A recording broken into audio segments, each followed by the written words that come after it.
Chapter 20. Mysteries and the Greasy Git. You are listening at novelfull.audio. So, let's start with the important history of Britain, shall we? Said Professor Jakub Gorski, rubbing his hands together. In this lesson, we'll mainly be focusing on the important events that have happened in Britain along with their consequences. In my class, there's no need for learning precise dates since I think those are the single most boring and useless thing that we can learn from history. Also, do remember to take notes. At the mention of notes, there was a hustling noise since there were many first years who hadn't bothered taking out their notebooks. Daphne glanced at Axel's hands when Professor Gorski mentioned taking notes. "Can you write with that?" she asked as she took out her notebook and fountain pen. Axel looked at her as if questioning why she was questioning the obvious. No, Daphne couldn't understand the situation. Then, how are you supposed to take notes, and do homework and write exams? It would have occurred to her in the last class if Umbridge had actually taught them something worth writing. Axel actually didn't know it himself until yesterday. He didn't know anything about Hogwarts. And he didn't know why he had assumed that a magical school wouldn't stress on having you write stuff and just let you learn magic through wands. Thankfully, there was a solution. Professor McGonagall has allowed me to use self-writing pens. She said I'll get them soon. He had a signed slip from McGonagall to explain his situation. Daphne was surprised to hear that, weren't they banned until the third year? These days, self-writing pens were so advanced and convenient that they had become a norm in the wizarding world. But it was banned at Hogwarts until the third year since the students then wouldn't properly have practice in spelling and writing. It's quite easy to detect when something is written by one, so the younger students do struggle a lot writing everything with their own hands. Self-writing pens are banned for all years in the library since you need to dictate in order to write and no sound is allowed in the library. Otherwise, except for exams, the older year students are free to use them if their dictation isn't disturbing anyone since it's fast and convenient and they can spend more of their time practicing magic. Daphne sighed. How Luke, she was about to say lucky but she stopped herself. Having his hands in that condition. He's probably the last person to be called lucky. After everyone was ready, Professor Gorski began. Magical Britain is believed to be the origin of witchcraft and wizardry for many wizarding communities. Its history can be divided into three parts: primitive, early, middle, and recent. Let's begin with a brief description of each, shall we? The primitive age, we are directly going to skip. There are barely any factual records of that time and there's nothing concrete. It doesn't come under studying history, it comes under researching history. Have you ever wondered how wizards came into being? Where do wizards get their powers from? It's about that. Obviously not for the first years. Now, the real stuff in Britain started with Merlin. No one is really sure about his origins, or how he gained his power despite there being multiple stories. But, it has been widely accepted that Merlin was the most powerful sorcerer and the origin of most of the witchcraft and wizardry we have now. He had several apprentices at the time, each of whom he taught different fields of magic and even trusted some of them with his deeper secrets, like how he gained his power. These apprentices then branched out to many places, spreading what they had been taught and researching their own magic as well. This was how a lot of different magical communities were formed in different countries, with Britain being the most powerful and progressive. One of these apprentices, the one with whom Merlin had shared the secret to his powers, actually turned on him. Her name was Morgan Le Fay, more popularly known as Morgana. We'll study in detail about it later. Also, the founders of Hogwarts were also in this age. He took a pause here, seeing that many were struggling to keep up. Axel was fascinated. He wondered where Merlin got his powers from. The information is currently locked at your level. Damn, must be a hell of information to be locked even after 13% approval. Professor Gorski continued, this was the most important stage, so even while giving a brief description, I had to say so much. Now, the third stage is the medieval stage. This lasted the longest. It was after every one of these powerful people had either disappeared or died. This is the stage of degradation. Many families started to hoard their magic, and conflicts continued to grow between them, causing the loss of a lot of valuable magical knowledge. A great many Dark Lords emerged as well. During this age, Britain didn't make any significant improvement in magic and instead went backward. Then comes the period that historians called the Recent Age. It's called such because it started just about a decade ago. Yes, Britain was in its medieval age until a decade ago. It's after the demise of the most recent Dark Lord. This is a period of rapid progression. Britain already had the foundation and funds befitting of the origin of many countries' witchcraft and wizardry. Under the phenomenal leadership of Minister Bellatrix Black, it is rapidly gaining back its lost status and reforming to be a powerful and prosperous magical country at a rate never seen in any other magical country or community, finished Gorski. So, this was a brief description of the history of magical Britain. Now we'll go into detail starting from the early age. And so, the history class went on. After history, they had potions with Gryffindors. Why exactly are you here? Axel asked Rose, who was standing beside him in front of his potion. Making counter. It would be a lie to say that he wasn't annoyed with her presence. Though, if anything, Rose seemed even more annoyed at being by his side than he. She looked at her magi.mirror in grievance. It had several messages from Aunt Andromeda, all but ordering her to take good care of Axel and babysit him. She even threatened to send a howler if she didn't. It's not like I want to be here. I simply don't have a choice, she said in a peeved tone. She looked at Axel with narrowed eyes. What exactly did you do to Aunt Andromeda? She's been awfully concerned with your well-being. Axel frowned. Must be that woman who asked her to sit here. He had mixed opinions about this woman. Her actions don't make sense and they're contradictory if he takes Bellatrix's words into consideration. Her letter to McGonagall did help him in the end, since he now had her signed note stating his injuries, and she did get him to have a good time, and now she's asking Rose to take care of him. Axel didn't know if she wanted something else from him. But, does it really matter? He thought to himself. He realized that he couldn't really bring himself to care. Whether it was some kind of compensation due to the memory extraction or whether she wanted something else from him, he didn't really care anymore. The situation is, he has to partner up with Rose for this class. It can't be that bad, can it? Does he really need to struggle so much to reject it? Rose was even more annoyed when her question was ignored. So, did you do anything to her? She's even threatening to send a howler if I didn't help you. At that moment, a man strode in, with his cloak billowing behind him in style. The first thing he did was a roll call. When Rose's turn came, Rose Potter, present sir. Snape looked up from his sheet at Rose.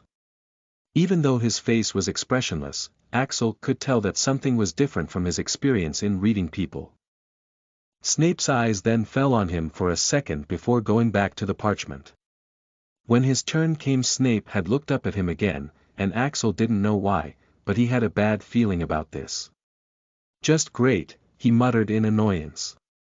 After roll call, the man swept his gaze around at the class. You are here to learn the subtle science and exact art of potion making, he began. He spoke in barely more than a whisper, but they caught every word. As there is little foolish wand waving here, many of you will hardly believe this is magic.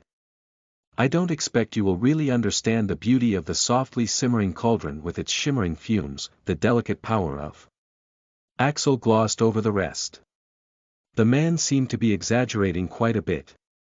He'll have to see if this man can really teach them to brew glory and stop her death. But suddenly, Hunt. What would I get if I added powdered root of asphodel to an infusion of wormwood? What the fuck? Of course, Axel didn't know. Potions aren't going to help him when he's in a fight. And, with his condition, can he even brew potions? Thus, he hadn't bothered even touching the book. I don't know, Professor, he said simply. He didn't think it was a big deal. He could bet even half the students didn't know anything based on what he's seen from his previous classes.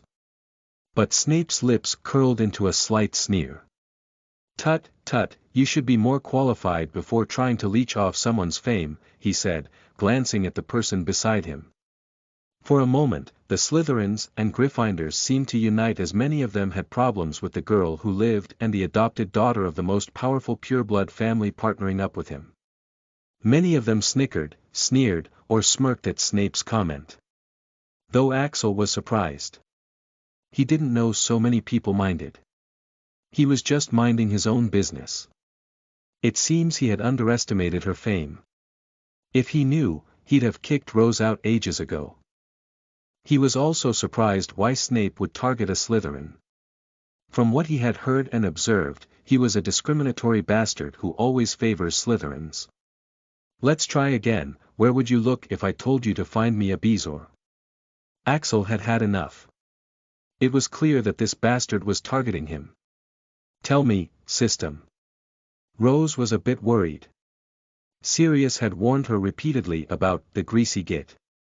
That he might be a pedophile and necrophile, whatever those things meant.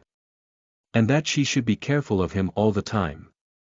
When Snape had asked the second question, she was going to help Axel by whispering the answer to him, but, a Bezoar is found in the stomach of a goat. "It's a very potent antidote that can save you from most poisons," said Axel, surprising her. Snape sneered, "Well, a lucky question. Then tell me, Hunt, what is the difference between monkshood and wolfsbane?" Not a second after he had asked the question, Axel's bored voice came again, "They're the same plants. There's yet another name for this plant as well. It's aconite." Snape seemed to not give up. "What color of fumes are released when a boil potion is made successfully?" "Pink. The potion in question is an effective remedy against pustules, hives, boils, and many other scrofulous conditions." Snape was still not satisfied. "What is the Wiggenweld potion?" Rose frowned. This was not even a first-year question. Even she didn't know the answer. But Axel didn't even bat an eye as he answered. "It's a healing potion with the power to cure injuries. It is also the antidote to the sleeping draught and the draught of living death, which, by the way, is actually the answer to your very first question." That managed to shut him up and slap those who had laughed. Snape looked at him for several seconds before looking at the rest of the class. "Well, why aren't you all writing that down?" Axel had managed to answer all the questions. Rose was impressed and confused at the same time. "Why didn't you answer the first question earlier?" Axel shrugged, "I was trying to keep a low profile. Not everyone has a powerful background to fall upon like you." She was a bit speechless to hear that. Low profile. He was probably the most high-profile first year right now after her. Though looking back, he did try his best. He never sought any fame. But he'd be bullied more if just he let bullies like Snape and Malfoy walk all over him. So, when there was no other choice but to stand out, he stood out in a way no one would dare to mess with him again if they were not idiots. When thinking about it, she could understand why. Slytherin is infested with purebloods like Malfoy. So he understand why he would want to keep a low profile. Axel raised his index finger. "Also, let me make clear, I am not sitting with you in the next class. No matter what. I was an idiot to even think this could work out fine, am I clear?" By now, even Rose knew better than to mess with this guy. She was so overwhelmed by his rhythm that she found herself nodding obediently. If anyone who knew her saw this, they'd have their jaws dropped so low that you'll have to dig them out. Snape had them brew a potion for the rest of the class. Axel and Rose's potion was progressing just fine since Axel was doing almost nothing. But of course, someone had to have a problem. "Hunt, why aren't you doing anything?" Axel produced 2 pieces of paper from his pocket. One was his condition report he had got from St. Mungo signed by Andromeda, which mentioned his current body's condition, and another was McGonagall's signed note on the state that he be given some liberties on things which he can't do. Axel had thought that this should shut him up, since everyone was always just too surprised to know just how bad his body actually was. But apparently, not Snape. Axel knew that the man was indeed surprised to know about his condition. But, he didn't seem to show the same empathy as the other teachers. "Well, I don't see the problem here," he said after a pause. "Huh." This made both Axel and Rose surprised. "Pardon?" Snape sneered. "I said, I don't see the problem here. Having injuries doesn't give you the excuse to not try. If you're afraid of bringing your partner down, then don't pair up in the first place," he said clearly. "Well, wouldn't be a problem if doesn't fucking hurt every time I try, you bastard," thought Axel.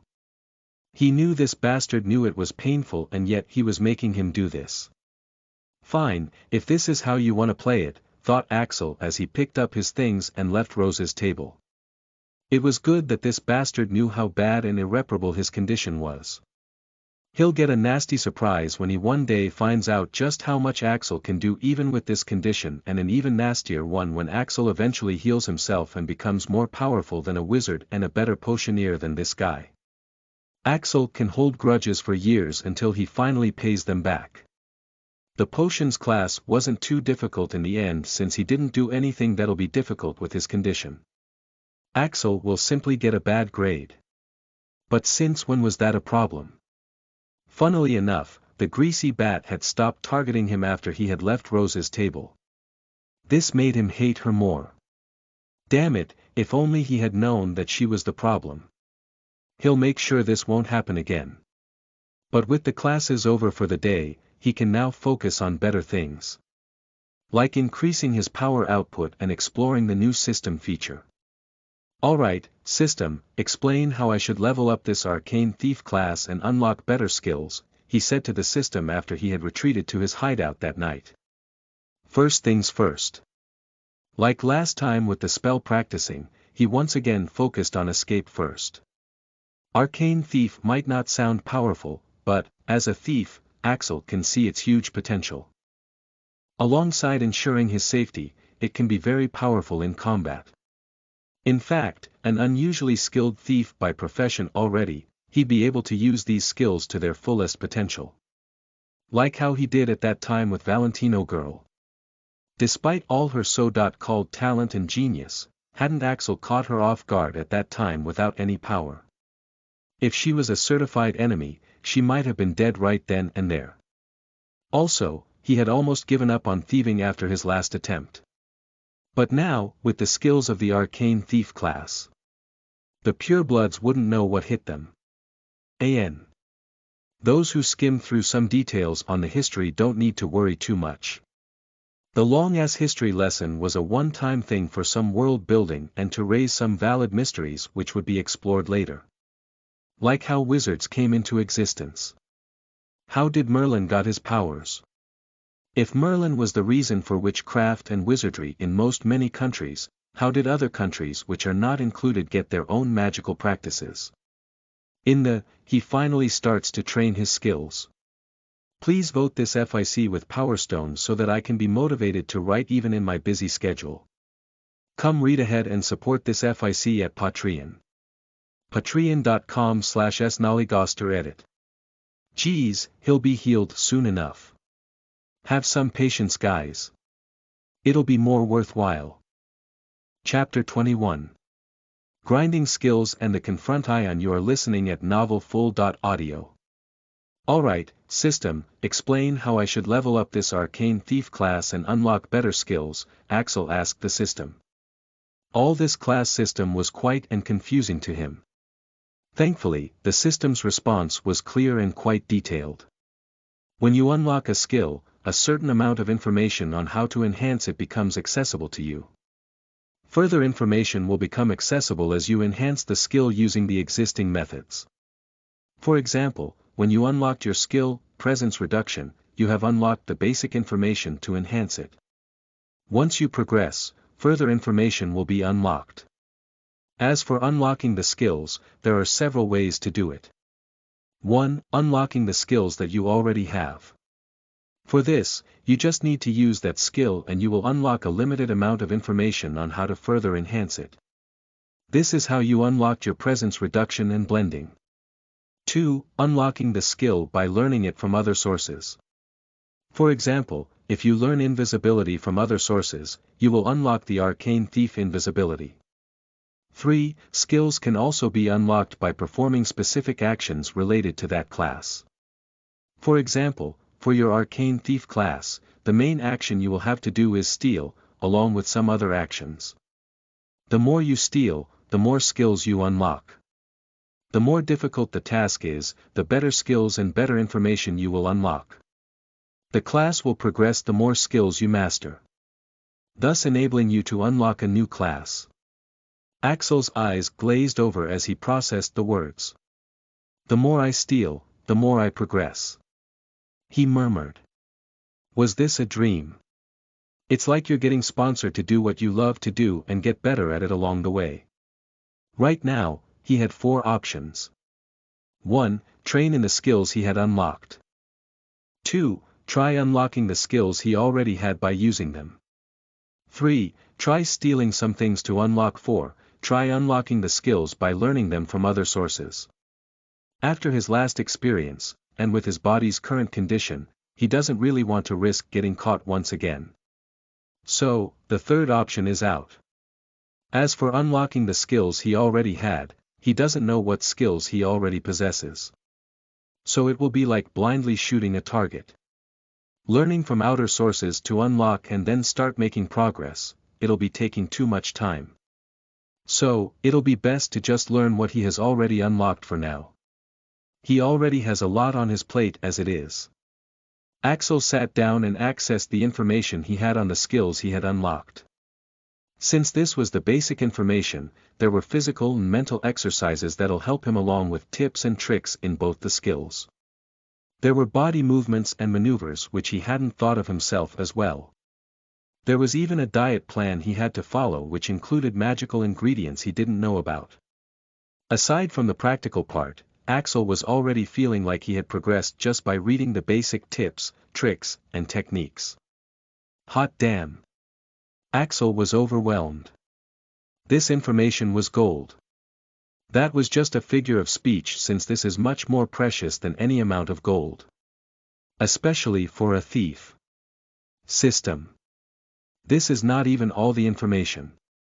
Then what am I getting after I progress? He asked the system. He couldn't imagine what else could be better. There are potion recipes, rituals, breathing exercises, etc., to be unlocked that'll help prepare your body to channel much better and more potent magic so that you can be prepared for the advanced aspects of many skills. Then you will unlock the advanced techniques. You have a long way to go. Whoa! Axel didn't understand everything, but he understood one thing clearly.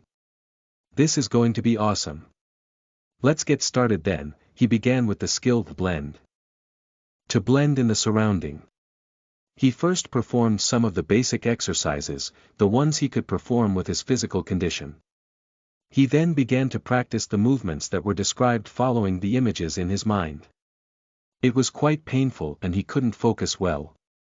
Congratulations! You have unlocked the skill. Pain tolerance.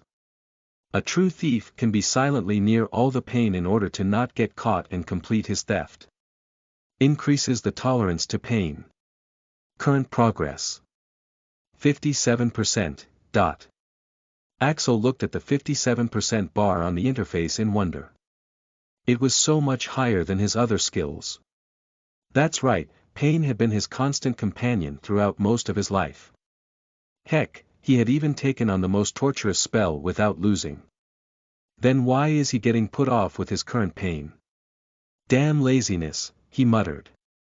Axel realized that he was just being lazy and not taking this training seriously. Is it not important enough? Well, of course, it is. It can save his life at a critical moment. So this time, he just gritted his teeth and made his body move. This time, he could focus much better. Soon, he fell into a trance which he calls the zone. It was a mysterious experience. Closing his eyes and following the movements in the images, his originally crude and practical movements seemed to gain much more grace and finesse in real time. Progress. 10. 15%, but he soon had to stop since it looked like his body had had enough. He decided to try out a mental exercise that was common in both blend and presence reduction skills. He sat down cross-legged and closed his eyes. He closed his eyes and made his breathing even. Words floated in his mind as his mind started to calm and he followed them. Remain motionless, reduce to zero the amount of unnecessary extra effort. Free of everything that hinders or oppresses you. Let go of all of your worries and burden. Completely relax mind and body. Slightly open your arms laterally, turning our palms slightly upwards. Direct the head in a straight and natural frontal upward direction so as not to restrict the flow of breathing. Sense the surroundings. To blend in, you must be aware of your surroundings first. Make sure to. The instructions continued, and Axel followed all the steps. As he progressed, he started to feel a slight pain in his body, meaning that his magic was indeed moving, albeit in small amounts. After he was done, the results were quite good. Progress in blending. 15%. 21%, progress in presence reduction. 15%. 17%, this is good, thought Axel. This exercise was common in both the skills and it was also quite relaxing along with being very effective. Stealing food from Great Hall wouldn't be a problem anymore. By now, he was quite spent and his eyelids felt quite heavy. But, he still had one thing left to try. He took out his wand and looked at it for a while. System, how strong is my current bond with my wand? He asked. Currently, it's quite weak. Ha! Axel's droopy eyes opened up upon hearing that. The bond is very weak. Why? Good looks can only take you so far, Axel. You have treated your wand poorly until now. What the heck? Axel would accept that he hadn't really gone out of his way to treat it better, but he didn't think that he had treated it poorly. Can you explain? When was the last time you polished it? You need to do that. He hadn't polished it at all. Yes. You need to treat it like a person. Preferably, like a girl. Other wands don't need such treatment, but cherub wands are quite sensitive and have a womanly heart. It would be advisable to polish/groom it daily. Aside from this, there are several other reasons. You have never praised it for its work. The time when you charged the electric zap spell to your limit, you were not the only one who was struggling. These are some of the reasons. Am I a scumbag? His actions did seem quite scummy. Well, I'll try to do better, he muttered. Thanking it and treating it like a woman seemed too much for his sanity at the moment, but Axel made sure to polish it before sleeping that night. Late at night, the front door of a house slowly opened and a woman slowly stepped in. The woman's beautiful face was expressionless and her posture was straight. Nothing would have seemed wrong with her if not for her gaunt face and her pale skin. She slowly made her way up the stairs to her room, not making any sound. Just when she had opened the door to her room she heard a voice from behind. So, you finally decided to show up? Asked the voice. There was something peculiar about this voice. It wasn't loud and it didn't contain much emotion. Yet, it had this terrifying quality to it and that made the pale woman flinch. Andy, you're awake. Why are you up at this time of night? Asked the pale woman. Her previously expressionless face had changed into a bright and cheerful one. But her voice sounded a bit hoarse. Andromeda wasn't fooled by her sister's fake smile. I am awake because I have been waiting for my sister who suddenly disappeared out of nowhere. Do you think I can sleep? She asked, still trying to keep calm, and sure enough, her eyes were bloodshot and the dark circles also indicated her lack of sleep. If she could have felt worse, Bella did. Which was an achievement considering how bad she was already feeling. Andy, she began, her visage not looking that of a Janus minister but of a little girl being scolded. Don't Andy me this time, Bella. There is a limit to how absurd your actions can be. You are running a country and you have a family who was worried sick that you might have been kidnapped or worse. What was so important that you couldn't even properly inform anyone? Just tell me, was it something so urgent that you couldn't inform us, yes or no? She demanded, her voice containing more disappointment than anger. Bellatrix opened her mouth to speak, but no, she couldn't respond. She simply hadn't bothered to care about anything else. Andromeda shook her head in disappointment. And don't even get me started on how you are enjoying torturing children these days. She raged. This made Bellatrix flinch. A crack appeared in her mask. Do you have any idea how much damage your actions have caused Axel? The occlumency shields Bellatrix had been using went down and her cheerful persona broke down like a sand castle. But Andromeda was just getting started. It was already a miracle that boy had been sane after the things he had been through. He had already built walls around himself so high that he didn't trust anyone. He has never even talked to anyone properly and never had any real joy in his life. Neither did he ever have someone who'd care if he was tortured to death. Because no one would care enough, that's what he had answered when I had asked why he was emotionless even after being tortured. Did he not have feelings? He did. But he didn't express them because no one cared. Andromeda paused as she breathed in deeply, trying to calm down. She was never the one to lose her composure. But this time, she had. She was explaining all this to explain why she minded it so much if Bellatrix targeted Axel. Calming herself, she continued in a lower voice. She was so disappointed that she couldn't even bring herself to be angry. She was just, so disappointed, so regretful. And to such a boy, you said those words. For what? Your amusement. You could have easily taken the memories without saying those hurtful words, whether they were true or not, she said, her voice lowering further during the last part. She herself didn't know how much of Bellatrix's words were false anymore. But by now, she at least knew that she cared. In such a short time, while helping the boy gain happiness, she had come to care about him. It was quite surprising, considering the fact that there was no end to the pitiful patients she had treated professionally in her 10-year career.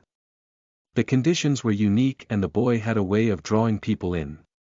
Even without intending for it or even while consciously avoiding it. How? Tried Bellatrix. She didn't know how Andromeda knew this. You want to know how I know this? It's because the boy sent me the memory.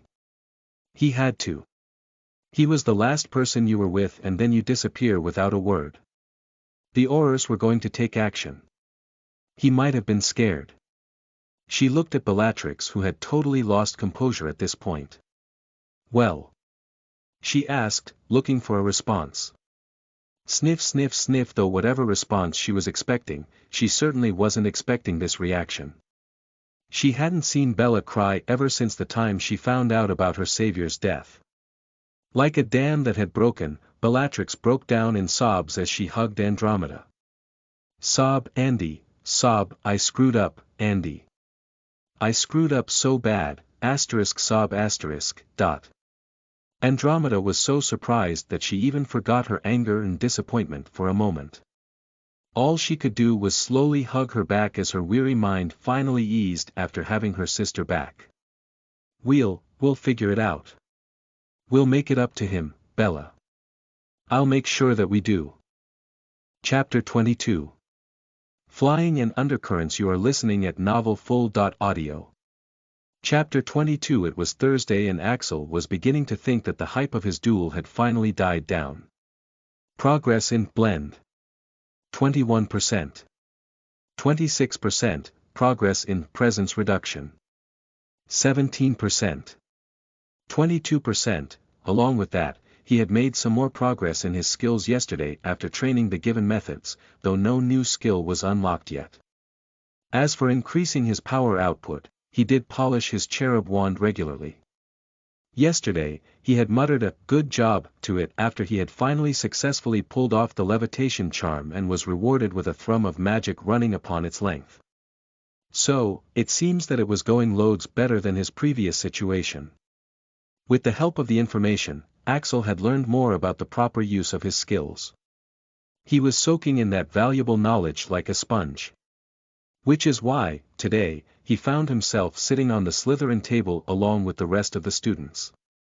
He sat there, with a serene expression, as minute amounts of his magic slowly flowed through his body, blending him with his surroundings, and reducing his presence.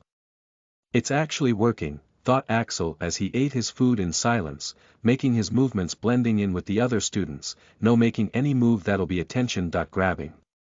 It's not as difficult as it seems. He just has to make others think he is just another student, just eating his breakfast. He had covered his eye-catching hair with the Hogwarts hat which many students wear regularly. Along with a little help of his magic, anyone looking his way would just glance right over him. Though, there was a problem. The progress had slowed down as those exercises weren't giving the same results.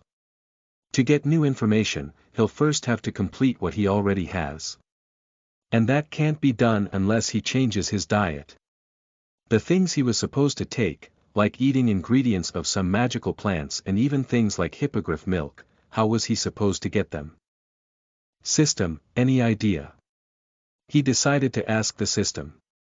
With 13% approval, it wasn't as useless anymore and Axel would get the information he wanted most of the time, like the time when Snape asked him questions. But, he doesn't want to get overly dependent on it, so he usually tries to handle any problem by himself first. You can order ingredients using Big Owl. And where the fuck am I supposed to find this Big Owl? Big Owl is Magical Britain's biggest shopping platform. You can order almost anything and get it delivered to you in the shortest time. Oh. Axel got it now. He wasn't dumb. He had seen other students getting various things delivered as well.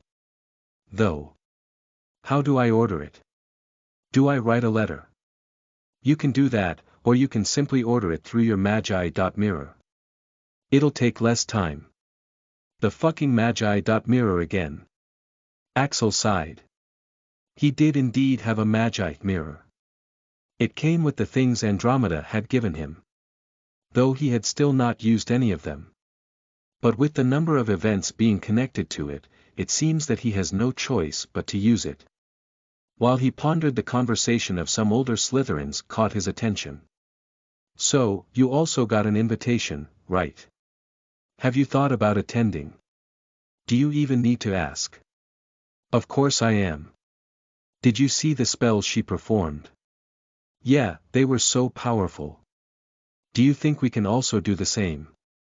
Well, that's what she said, didn't she? She said she also used to be just a mediocre witch, right?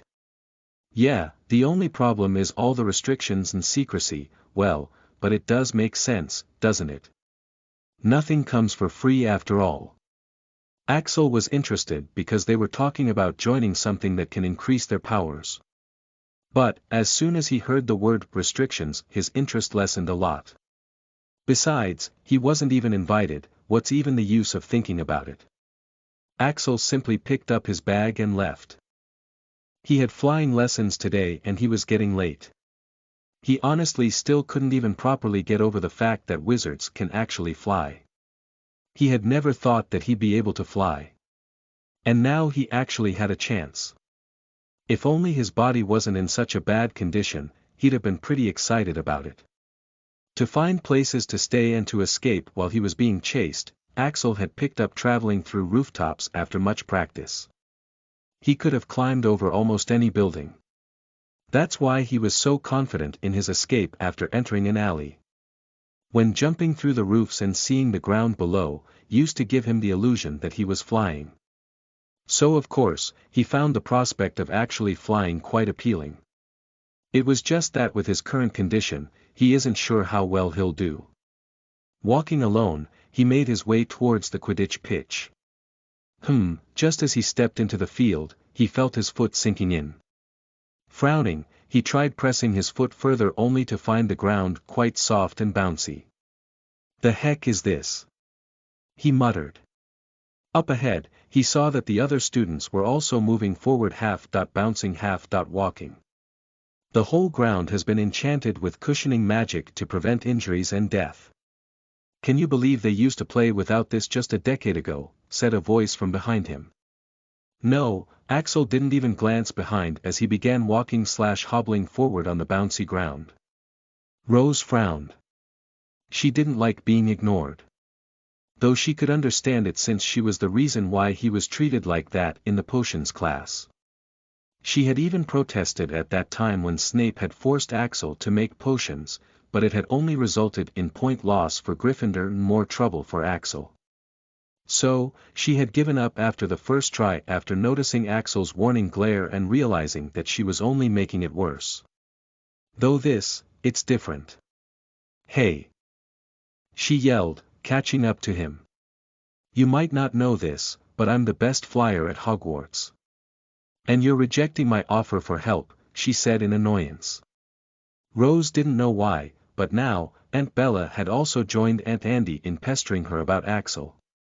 Has he been taking his food regularly? Are the teachers going easy on him after Andromeda's notification? Does he have friends? Is there any girl getting too close to him lately? Things like that. And, her threats were also real. "If you ever tried to bully him, I'm banning Quidditch from Britain."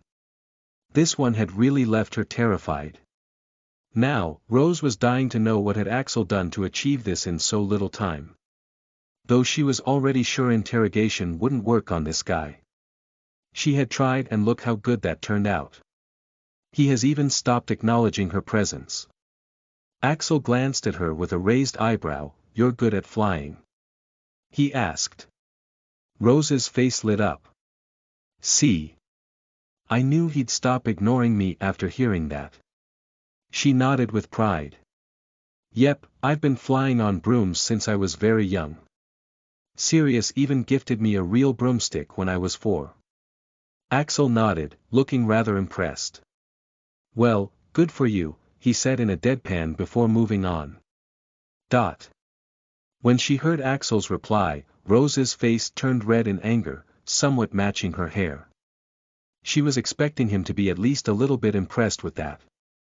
"Does he not believe me?" she thought in anger. There was a limit to how much she could take. Stomping her foot in anger, she left with a huff. After she had left, the bored look in Axel's eyes vanished as he looked in her direction with a calculating look. It seems his guess was right. "She's all bark," he muttered. He had been testing her out for a while now, and it seems that his assumptions were right. She will not do anything to him. She hadn't shown any real intent to take action against him. That's why he's been rude to her recently. Otherwise, he'd have continued to remain polite until the day he took his revenge. He went over to the middle of the pitch where students were gathering up. Unfortunately, it would seem that Malfoy had managed to get out of the hospital wing by now and was currently glaring at Axel. "I bet he can't fly with his crippled body," Axel heard him say clearly enough that many others heard it as well. He sighed. Would it kill this guy to use his brain? Why can't he comprehend that antagonizing him will get him nowhere? Just how spoiled is he to not know any fear? It seems like I'll need to have a word with his mother. Axel simply ignored the guy and went to stand in front of a broom. Soon, their teacher, Madame Hooch, arrived. She had short, gray hair, and yellow eyes like a hawk. "Well, what are you all waiting for?" she barked. "Everyone stand by a broomstick. Come on, hurry up." Axel looked at his broom. It looked to be in a fairly good condition. It also had 2 attachments to put your feet on. On its tail, the words Nimbus 3000 were written. A Nimbus 3000. "It's been a while since I last saw one," Axel heard one of the students say. "Yeah, brings back nostalgia, doesn't it?" another student said. Stick out your right hand over your broom, called Madam Hooch at the front, and say, up. Up, everyone shouted. Up. Axel also tried with all his effort. Snap, fuck. Axel winced in pain when his injured hand was slapped hard with the handle of the broom. The sound was loud enough for even the rest of the students to hear. Damn it, why? Axel questioned when he noticed that he seemed to be the only one whose broom hit his hand so hard. Axel, the command didn't need magic to activate. It only needed intent and authority. Oh, Axel didn't know that. He had thought it was yet another spell and had put in the usual effort he puts into his command. But still, why was it so fast? He asked. If an average person is putting in 50% intent in their spell, you are putting around 500% intent to extract your magic. If only comparing the intent as in this case, then you have become much superior to others due to your superior talent and practice. Oh, got it, are you alright, kid? He heard Madam Hooch ask him. She was looking at him peculiarly, as if she also found this occurrence strange. Axel nodded. Good. Now, when I blow my whistle, you kick off from the ground, hard, said Madam Hooch. Keep your broom steady, rise a few feet, and then come straight back down by leaning forward slightly. On my whistle, 3, 2, 1, PTWEE. Axel mounted his broom. He noticed that it had cushioning charms on it as well so that it's comfortable to sit without busting your balls. On the whistle, he kicked off the ground hard as his feet could carry him. He had read the instructions from the system already since it was so basic information. He slightly raised the handle, or at least, he tried to. His crippled hands were shaking non-stop, completely disrupting his flying. The broom was radically changing directions as well since his hands weren't steady at all. Yet, he was somehow able to keep balance without crashing down like anyone in his position would. At this moment, a system notification sounded as well, further distracting him. He was also aware of Malfoy's jeering laughter. Alright, fuck it. At this moment, Axel simply decided to fuck all instructions and simply let go of his hands. Even though the rest of his body isn't in a good condition, it's good enough that it doesn't randomly twitch and shakes. It moves in the direction he wants it to move, and apparently, that was more than enough for him. Those who had seen him had thought that he won't be able to stay on the broom a moment longer. But, as soon as he let go of his hands, his broom suddenly stopped moving in mid-air, as if someone had paused the video. Well. With his broom now levitating steadily, Axel looked at the broom in slight surprise. He tried steering it left and right using just his legs and found himself flying wherever he wanted with just a slight shift in his legs. Ah, was this supposed to be that easy? He asked himself as he finally looked around at others. It was a mess. Many were lying on the ground, many were flying around here and there with no control, and many weren't even able to stay in their brooms without falling. Well, apparently not, sitting completely at ease while watching Madam Hooch whistling her lungs off, trying to get the students to listen. Axel finally looked at the notification which had come just now. Congratulations! You have unlocked a new skill. Arcane Acrobatics. A thief must have nimble and dexterous movements. Helps you increase your balance, maneuverability, and nimbleness and adds grace and finesse to your movements. Current progress. 5%, original 20%, well, what is this 5% and 20% system? You had gained 20% mastery in this skill with your years of training. But, due to your injuries, your performance has decreased. You can't do rapid physical movements, but your balance, grace, experience, and practice are still there, and you have high maneuverability and balance while flying a broom without using your hands. Well, it's better than nothing, he decided after some pondering. Down on the ground, Rose sighed in relief when she saw Axel stabilizing in the air. She was stuck here helping out Neville, who had fallen from his broom. She could have saved him, of course, but she was too focused on Axel, who looked ready to fall at any moment. She had already been worried this would happen since Axel's hands were too unsteady. But the guy had thoroughly rejected. When his broom became uncontrollable, Rose saw what was most likely the end of the world for her. Quidditch being banned from Britain. Thankfully and surprisingly, as soon as he took his hands off the handle and controlled the broom with the rest of his body, everything seemed to have changed 180 degrees. That guy had managed to fly the broom even with his hands like that. Meanwhile, Hey Rose. Please help me out. I think I'm stuck. Meanwhile, Neville had still not gotten over his fear of heights. Dolores Umbridge stepped into her office after passing through several wards. She hadn't learned them herself. She was just granted the ability. Once inside, she opened her cardigan and pulled out a locket hanging in front her of the neck. She opened the locket, which was empty inside. My lord, I have confirmed. The stone was indeed transferred here, she said to the locket with her eyes closed. At first, there was no response. But soon, an obscured face slowly appeared on the surface of the open locket. The only thing that was clearly visible was the frightening red eyes. A hint of a smile seemed to appear on the face. Good, came a raspy voice, though it had a smoothness to it at the same time to contrast it. It sounded terrifying yet charismatic at the same time. But focus on the other task more. We'll need as many people as we can get, it said. Umbridge bowed her head. Things have been progressing smoothly, my lord. I am propagating it as much as I can here. Good, perform your tasks successfully and you shall be rewarded. Umbridge knelt down on the ground in glee. Thank you, my lord. I shall not disappoint you. Is that all you have to report? Umbridge hesitated. My lord, about the girl. The voice paused for a few seconds. Leave the girl alone for now. I have plans for her. Umbridge bowed. Yes, my lord. Yep. You got that right. It's the same locket. As I said.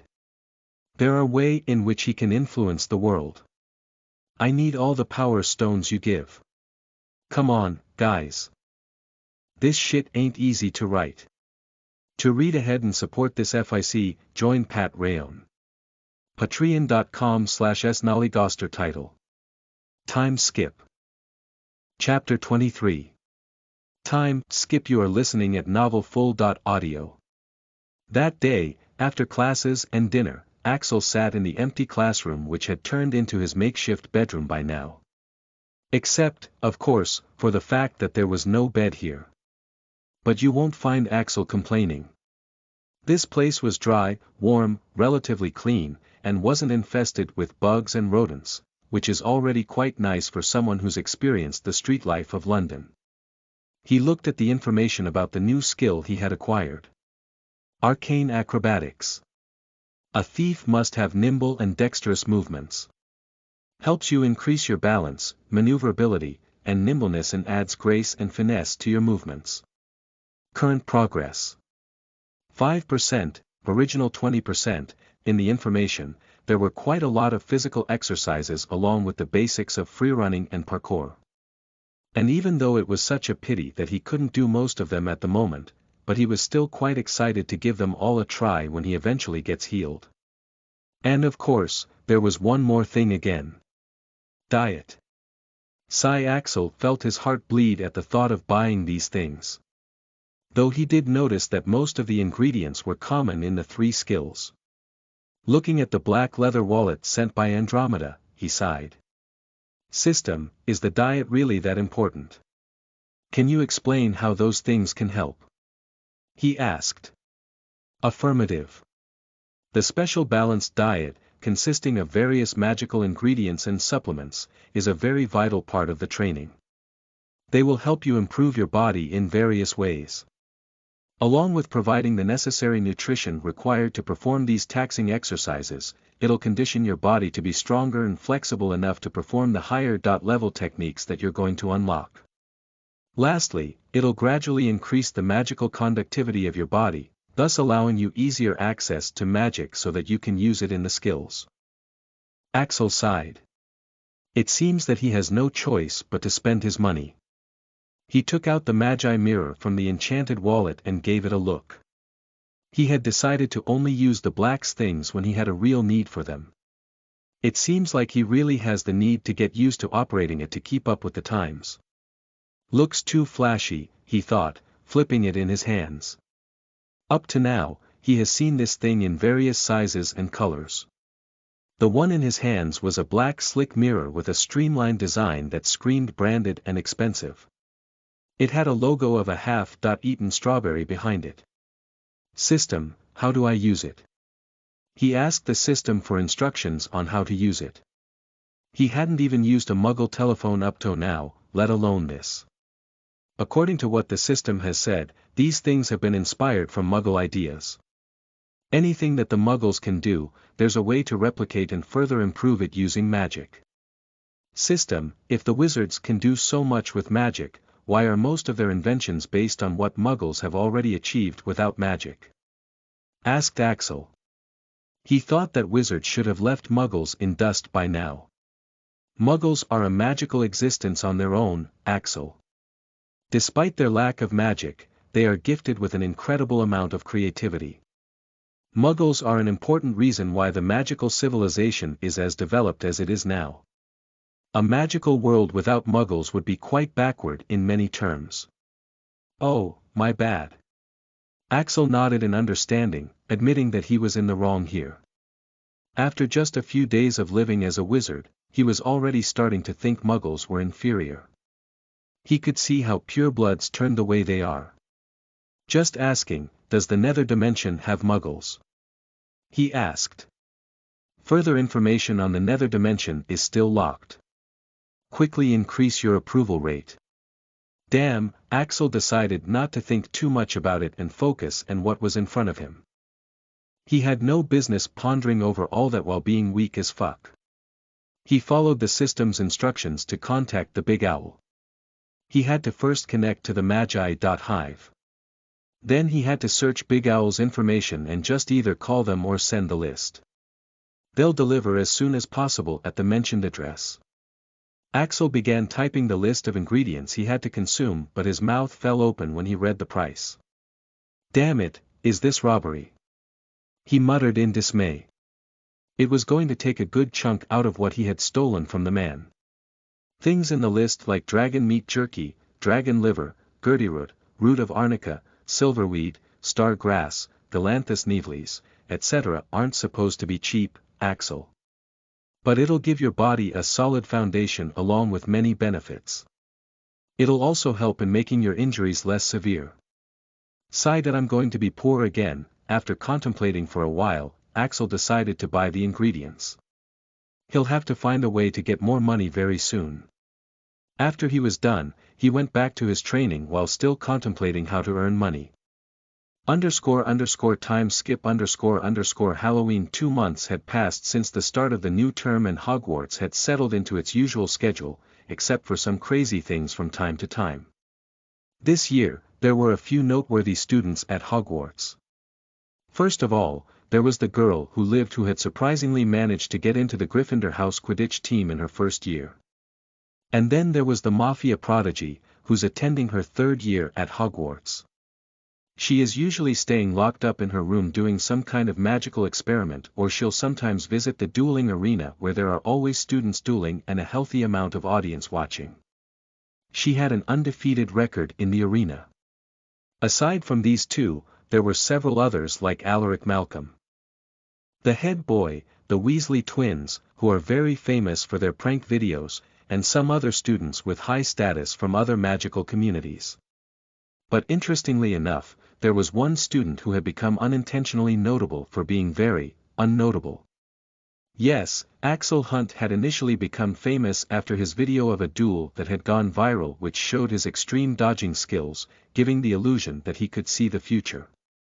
But when the curious students had tried to find out more about him, they were surprised to find nothing.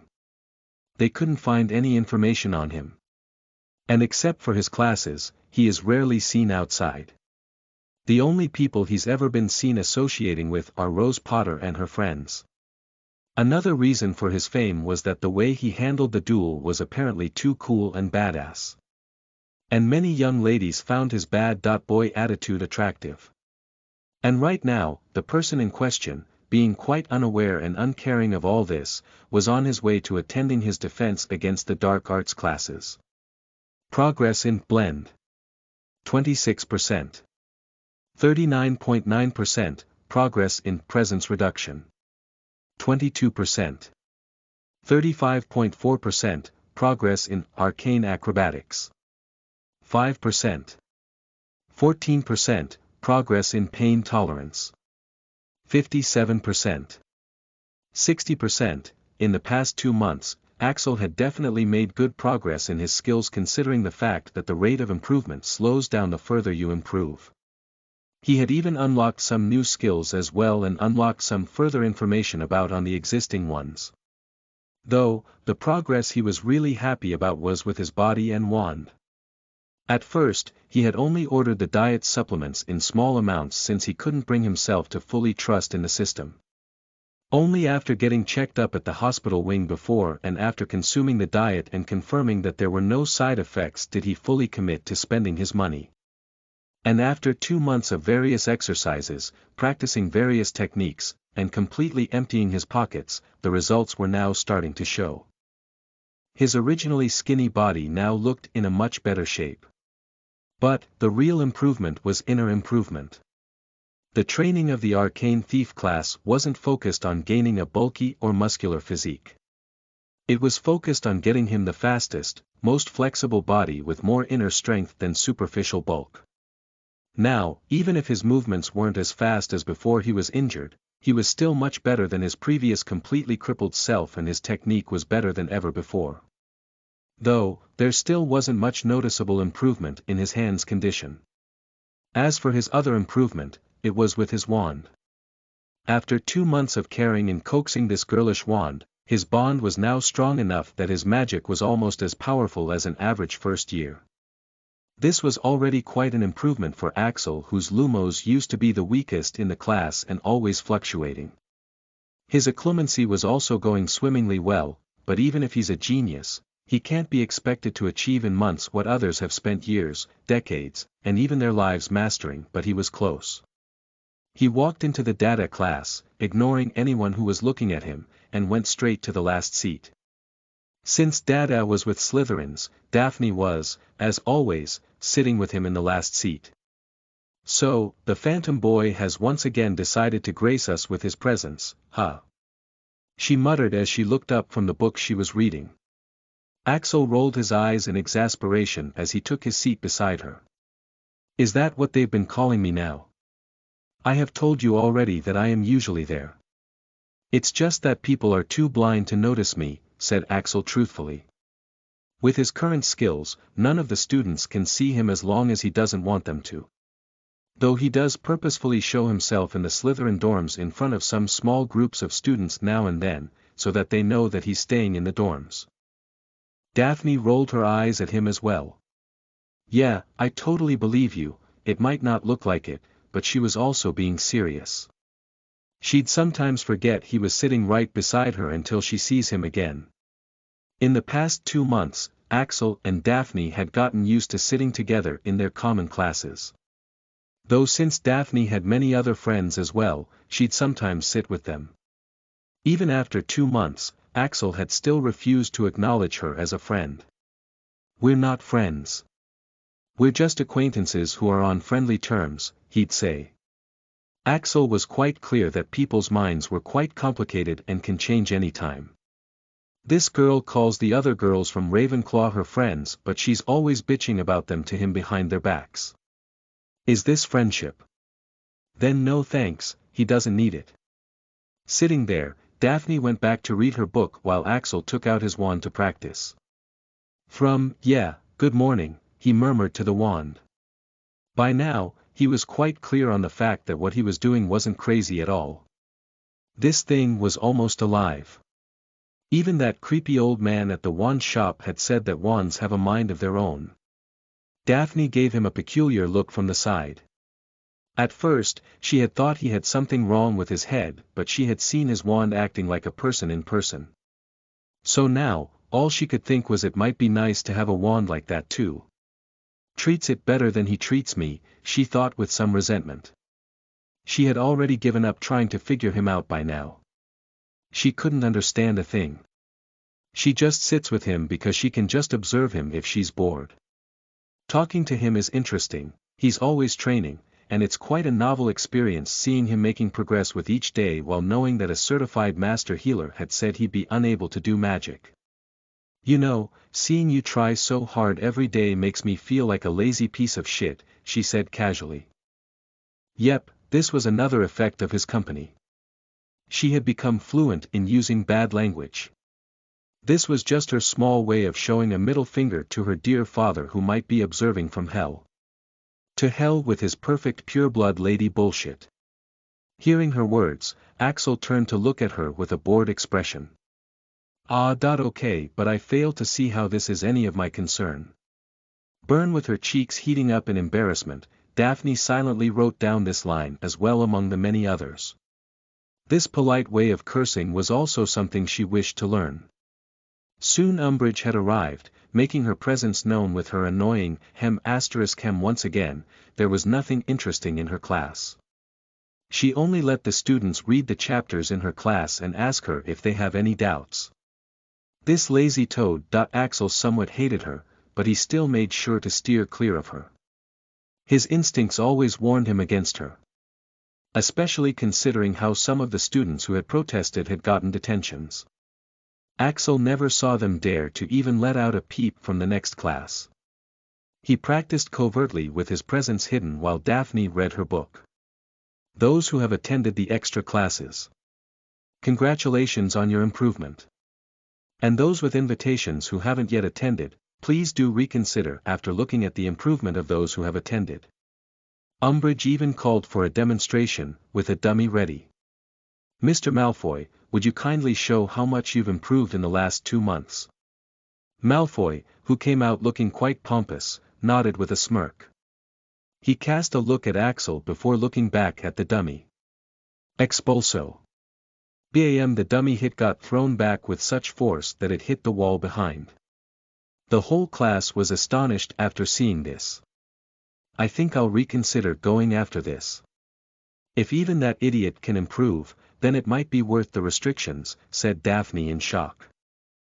Daphne was the only one among Rose's group who had gotten the invitation. Only the dark pureblood families had gotten one. Axel shook her head immediately, his expression quite severe. Don't go. It's not worth it, he said, his eyes actually looking at the system notification on the system interface in front of him that was blinking red. Dark magic detected. What is this woman doing? Check out the title of chapter 25. It's an interesting spoiler. It's Halloween and you know what that means in the Potterverse. Power stones. I'll update regularly if I'm motivated. Come read the future chapters and support this masterpiece at patreon.com/snollygoster. Chapter 24.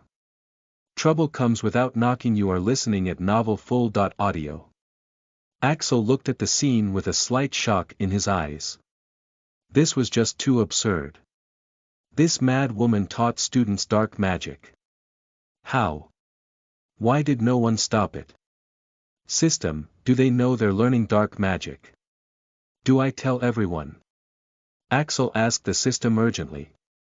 You can try doing that. However, it is not recommended. The people in this world don't even know what exactly dark magic is anymore. Your words will not be believed by most people and your enemies will be alerted. Axel could properly understand what the system was saying.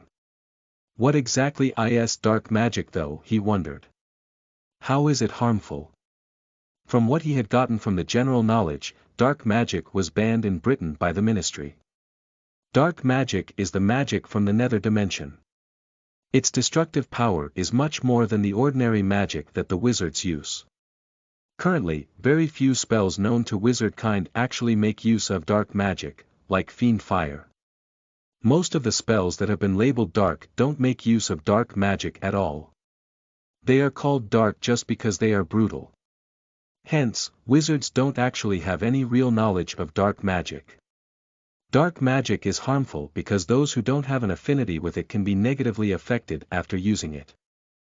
Axel lightly banged his forehead on the desk. What an ordeal! He muttered exasperatedly. Benoel Daphne, who was sitting beside him, thought that the reason behind Axel's odd behavior might be that his enemy had gained strength too fast. Don't worry, she said, I'm sure you can still beat him. Axel raised his head to look at her in bewilderment. I'm not worried about that. I'm worried that the methods she's using to improve them might be harmful, but, never mind, he said while sighing. It's none of his goddamn business if they harm themselves, he decided. If you look at it from his point of view, there's nothing much he can do about it without putting himself in danger. If he openly claims that they are using dark magic, he'll be in trouble with that creepy woman. As for informing the authorities, as if they're better people. The Minister of Magic herself is a woman who enjoyed forcefully getting information out of him, searching his mind. He's never trying his luck with another person in power. As for informing someone anonymously, in a magical world, there's no way to do it anonymously, considering the fact that his murder was somehow discovered by the minister. It's better to just let the world burn. Rather than foolishly putting myself in danger. I'll only think about it when I have the power to do something about it, he decided. You're not going to force me? He asked the system. The system doesn't have any power to do so. Of course, you will get hefty rewards if you do stop them from propagating dark magic. No thanks, I'll pass, thought Axel without hesitation. With his bad luck, he already gets into enough trouble already. He doesn't want to go out of his way to court it. Later that day, after classes, Axel was doing his exercise and training in the abandoned classroom. It was evening now and it seems that there was supposed to be a feast or something in the Great Hall for Halloween, but Axel rarely went to the Great Hall these days. It was simply a waste of time and effort. The diet along with the food he frequently brings from the Great Hall is more than enough to fill his stomach. Why waste the extra time and effort of walking to the Great Hall? Huff huff huff, panting from extreme exertion, he flopped down on the mattress. This classroom was no longer that dingy unwelcoming place it used to be. With the castle being so huge, no one really comes into this part of the castle since there's nothing important here except for some creepy looking abandoned classes. Especially after the sun is down, since they hadn't bothered installing lights here. If they aren't used to the dark like him, they'll be creeped out just from the vibes of this place. So, now that he was sure that this place seemed secure enough, he had invested some effort in making it a more convenient place to stay during his past few months. He hadn't bothered bringing a whole bed, but he did bring a mattress from the Slytherin dorms. Aside from that, there were a few light balls, the magical equivalent of light bulbs, since he couldn't forever depend on the moonlight coming from the window and his wand light. Oh, and he had also personally cleaned everything while also learning the lowest cleaning charm. After taking a breather, he started taking various supplements since the best time to eat was after training. Even though some of them tasted horrendous, he still ate them without complaint. This was bought after spending an obscene amount of money and would give him power. He'll be damned if he complains. Let's see, he muttered as he checked the skills. These were not all, but are some of the new ones in this list as well. Blend. 39.9%, presence reduction. 35.9%, arcane acrobatics. 15%, pain tolerance. 60%, wand aim. 5%, knife throwing. 4%, knife wielding. 5%, silent steps. 40%, trap designing. 5%, most of the new skills he had gained were pretty minor ones. They didn't have much complicated stuff about them yet. Silent steps was easy enough to get since his legs were working just fine as long as the movements weren't fast or strenuous and he had a good mastery of the skill already. Knife throwing and wielding, he already had a crude but practical knowledge and minor mastery, so it had unlocked when he had tried using his knife. But, his proficiency at the moment was 0% due to his disabled handle. He has raised it with a lot of difficulties. Wand Aim also had a similar case. Now, even with his hands always trembling and moving differently than how he intends them to, he is predicting how much his aim would randomly deviate and then making adjustments. Hell of a chore, but anything to make it work. Especially since things aren't looking up now. The past 2 months had been smooth enough, but he had several blocks in his way now. He realized that the skill progress was more difficult to increase the more he raised the percentage. And if that wasn't enough, he took out the man's pouch to check the money. Jingle, sigh, it's too low, the money was almost all spent after spending so much on his diet. In the beginning, he had thought that money would not be a problem since he already needed to perform theft for unlocking new skills. But, things aren't as easy as they seem. First of all, with his hands as they are, he can't make use of all that dexterity he had. So, picking anyone's pockets was simply not an option. But, that is not the only way to steal, is it? Axel sighed as he laid down on the mattress, putting aside all the ingredients. Crippled hands weren't exactly the real problem here and he knew it. The real problem was, that he just couldn't bring himself to actually steal after his last attempt had gone horribly wrong and he had to suffer such consequences.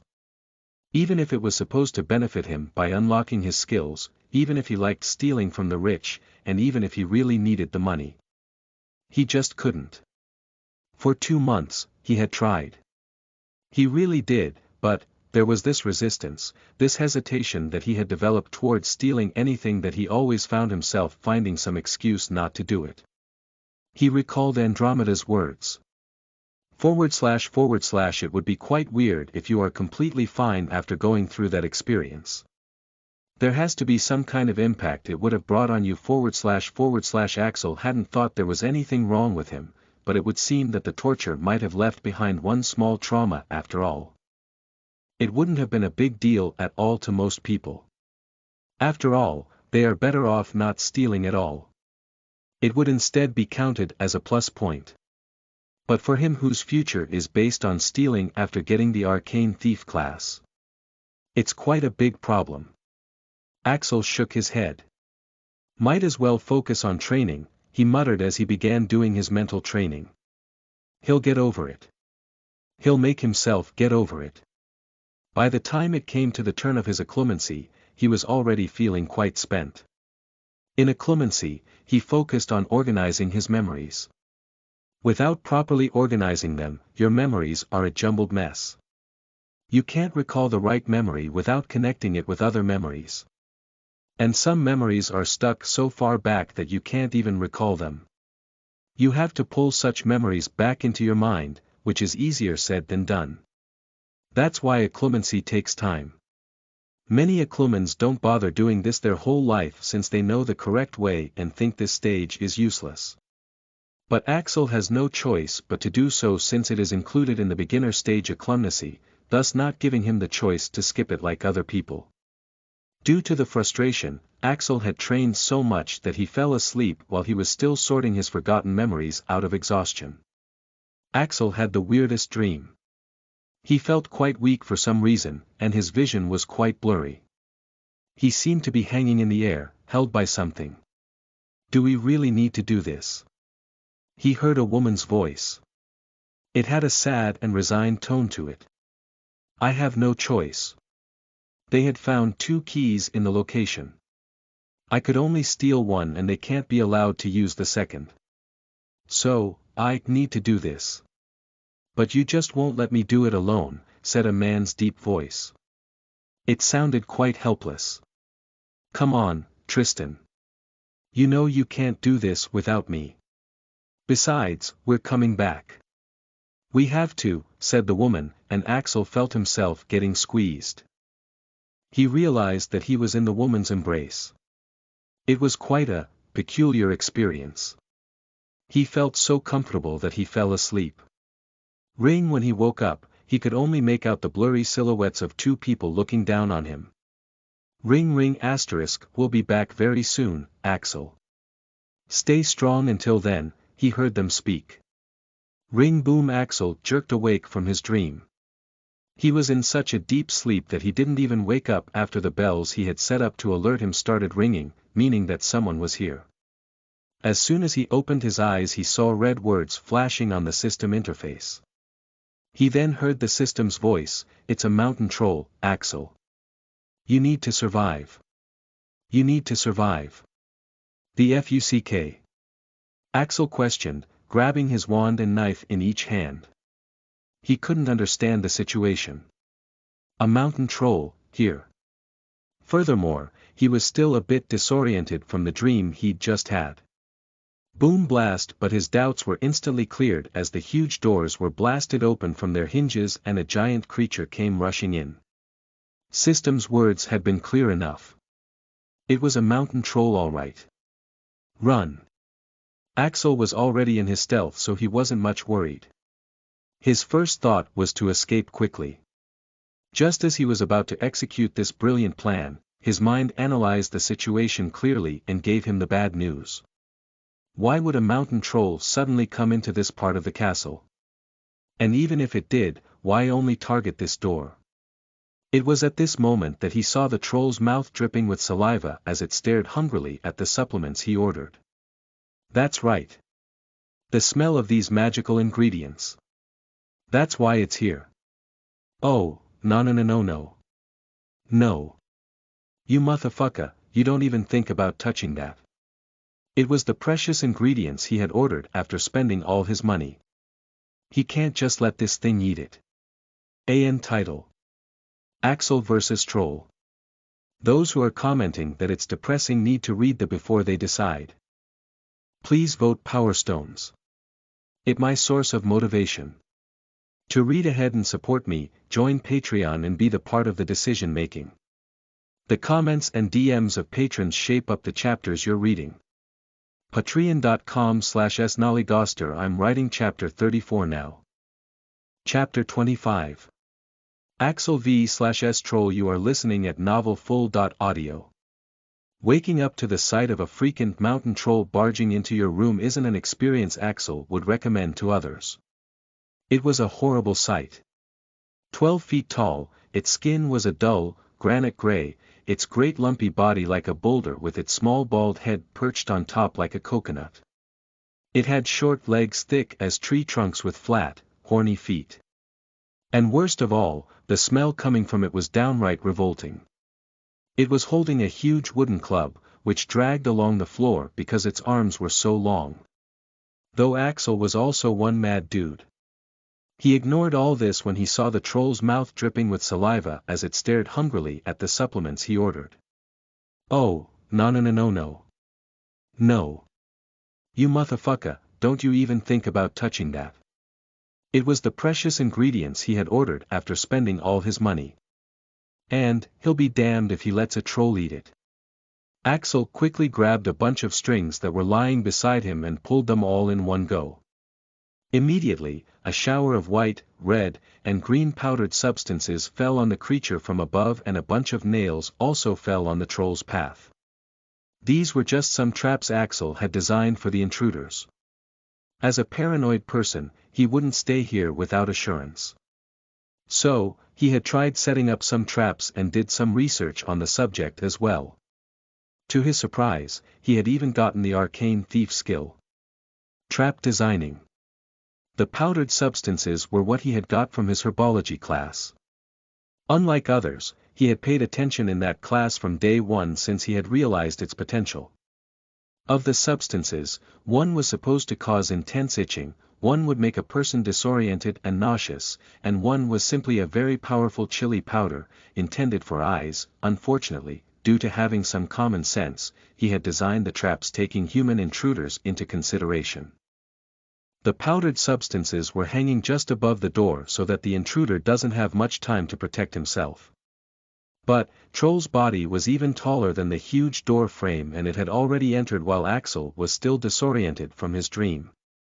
So, the powders fell on its shoulder, and the chili powder didn't reach its eyes.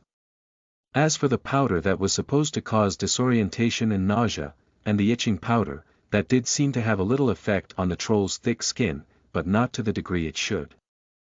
Axel didn't even have the time to think much before lunging for his food and starting stuffing it all in his backpack. But, by doing this, Axel had exposed himself since his skills didn't grant him actual invisibility. And sure enough, seeing the very mouth-watering food for which it had come all the way to this part of the castle disappearing right in front of its eyes, being stolen by a small creature, the troll, who was distracted due to the itching, grew enraged. It let out a mighty roar as it charged ferociously at Axel while ignoring all the puny nails that pinched its feet. Fuck fuck fuck. Seeing the traps he had designed not working, Axel cursed under his breath while trying to make his crippled hands work fast. When he gets out of this situation alive, if he gets out of this situation alive, the first thing he's doing is to learn a spell that can quickly collect his things and put them in his bag. Boom boom boom, the troll got closer with each step while Axel collected the ingredients worth hundreds of galleons. Damn it. He should have always been in a ready-to-flee state. It seems he had gotten careless after 2 months of safety. Even the traps were set up in the beginning when he was still careful. But after 2 months, his paranoid nature had calmed down a lot, and it seems that was a mistake. It was only seconds before the troll was on to Axel, and was bringing his club down on Axel, who couldn't make quick movements due to his body. While the club was being brought down on him, Axel looked up at it without flinching while raising his wand and pointing it at himself. Flipendo. With almost all the ingredients safely stuffed in the bag that was clutched in his hand, Axel's body was knocked sideways due to his own spell, out of the way from the incoming huge club. Boom, the club descended with great momentum and landed with huge impact, destroying the floor and raising dust everywhere. Cough cough, damn. Axel slowly stood up and dusted off his clothes as he coughed due to dust. He looked at the little amount of ingredients left on the ground that he couldn't pick up as he swung his backpack over his shoulders.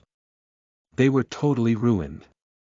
For a moment, both Axel and the troll just looked at the ruined ingredients mixed up with a pile of dust and debris on the floor. Then, as if in sync, both turned their gazes on each other. "You stupid animal!" Roar. Then, both instantly blamed each other for it. At first, Axel had thought that he'd just run away, but now, "You've made this personal, you bastard," he muttered as he took out another wand from his bag, now standing with one wand in each hand. One, his own, and one he got from Cyrus Greengrass right now.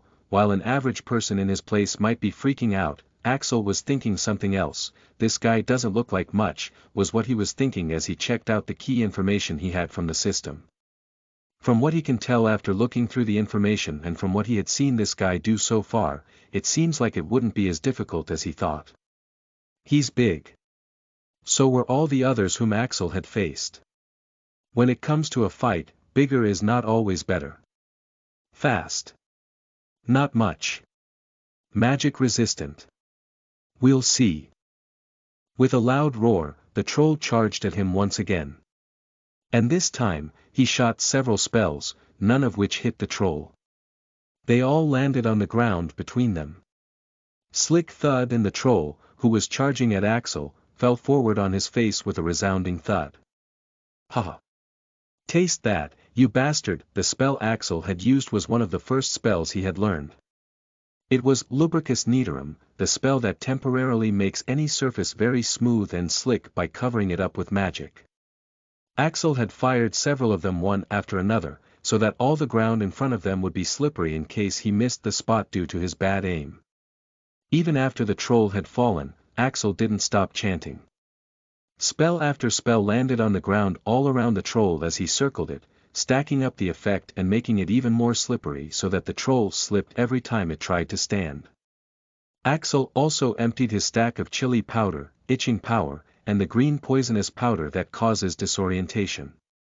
Electrica impulsa, Electrica impulsa, Electrica impulsa.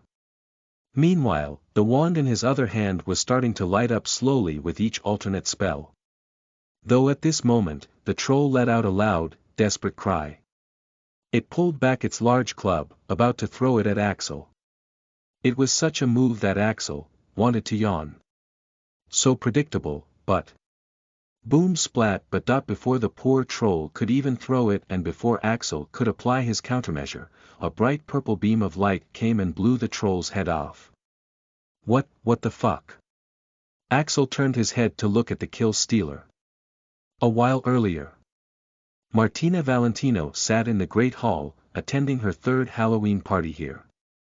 In the past 2 years, nothing had gone wrong on this day, making her quite used to the quiet. But, this was the year when the plot officially starts and events start happening every year. Or so it was supposed to be. But this world is so freaking that she wants to kick the creator's balls. A Harry Potter world with no Harry in it. And if that wasn't enough, many other things have also changed, and many new things which were never mentioned in those small 7 books are also in this world. So, now she doesn't know what the heck she's supposed to do today. From what she knew, a troll was released into the castle last time so that Quirrell could steal the Philosopher's Stone, and Hermione was almost killed, due to Ron, but in this world, Quirrell is still peacefully sitting in his seat and Hermione is sitting right beside her on the Ravenclaw table and Umbridge is also here. So, now she was left sitting here, doing absolutely nothing with her nerves feeling all jittery. Though at this moment, her familiar Rolette contacted her through their bond. She had asked her to keep an eye out for any signs of abnormal activities today. Just as Martina stood up, the door to the Great Hall was also opened and the head boy, Alaric Malcolm, rushed in. There's a troll in the dungeon. Martina didn't even listen to Alaric's words before she ducked down the table, turned herself invisible, and left the Great Hall while everyone was still panicking. With such a big and diverse student population, there were many students who were currently out of Great Hall. Martina would feel guilty if she let innocent students die for no reason. She rushed to the location that her familiar had told her of. This was one of the more remote and desolate parts of the castle. Even Martina doesn't like to come here at night since she finds it a bit scary. She was already scared of ghosts and other things in her previous life, and in this life, they all actually exist, so she usually tries to steer clear of such places. Though, there was one benefit. No one's at risk here, she thought with a sigh of relief. She couldn't imagine any students wandering around here at this time of night. Boom! Roar though, just at this moment, she heard a distant noise, making her frown. This must be the troll. But why would a troll make noise? Unless... Once again, Martina was rushing forward, right in the direction where the sound came from. Boom boom. As she got closer, the noise grew louder, the smell grew worse and, lubricus nitrorum. She heard another voice as well. She found a destroyed door, peering through which she came across the scene of a troll charging at a boy. Martina had her wand out in a second, ready to blast the troll off, but before she could do that, she saw the troll falling face first to the ground. After that, it seemed that the boy had everything under control for a while as he kept changing positions, throwing out spells and some powders at the troll from all directions. What? As the boy moved around the troll, she finally got to see his face, and she recognized it instantly. Axel Hunt. She recalled his name due to his viral video. This is the same guy who had made her fall that night and the same guy whose memories she had seen the next day. And what horrible memories. Martina has tears in her eyes every time she remembers them. She has wanted to meet this guy again ever since, to talk to him and try to help him out in some way. But, she hasn't seen him much ever since. And, she also hesitates to approach him. She doesn't even know what she's supposed to say once she did talk to him. Hey, I looked into your mind without your permission and now I want to help you out in some way. Yeah. Her awkward otaku shut-in nature doesn't seem to have improved even after reincarnation. Roar. She was brought out of her thoughts when the troll suddenly let out a deafening cry as it prepared to throw its weapon. Panicked, Martina didn't even think twice before she unleashed one of her full-powered attacks on the troll, causing its head to be blown up into pieces. What? Even Martina herself was surprised. She had read the trolls were magic resistant, so she had put in some extra power.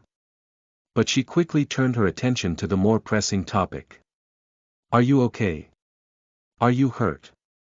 She asked Axel urgently while approaching him quickly. He was up against a damn troll.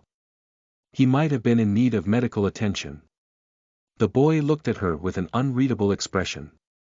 I'm fine, he said as his gaze went lower, towards her legs. Martina, who was still approaching, realized a moment too late why he was glancing at the floor as her foot suddenly slipped due to stepping on an extremely slippery surface and she found herself falling back. Thump! The floor she had stepped on was quite slippery and she fell back on her, but with her skirt riding up and her spread open in M shape. Dot. Dot. All Martina could think at the moment was. Again. Are you kidding me? What Axel was thinking. She seems to like purple a lot. AN thoughts. Gimme POWERSTONES and see what happens next.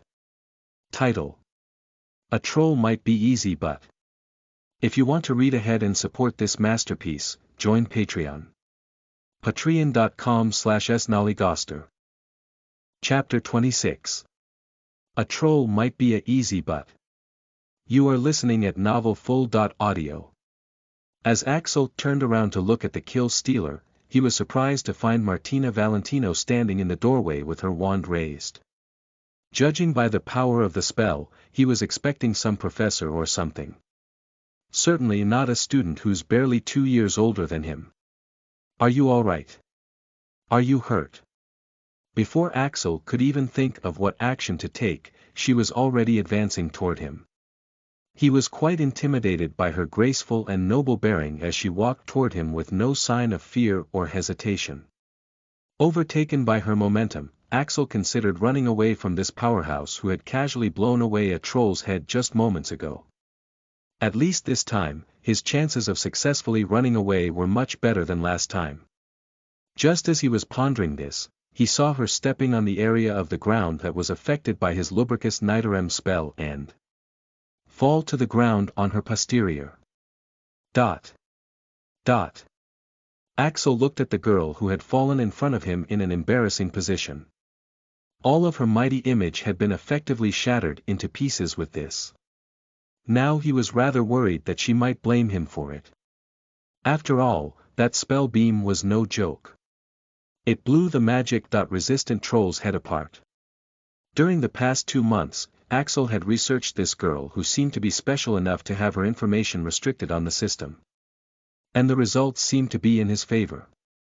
Despite her family's infamous reputation, and having more than 100 times the money and influence than the Malfoy family, she hasn't shown any sign of negative behavior at school, nor has she shown hostility towards him.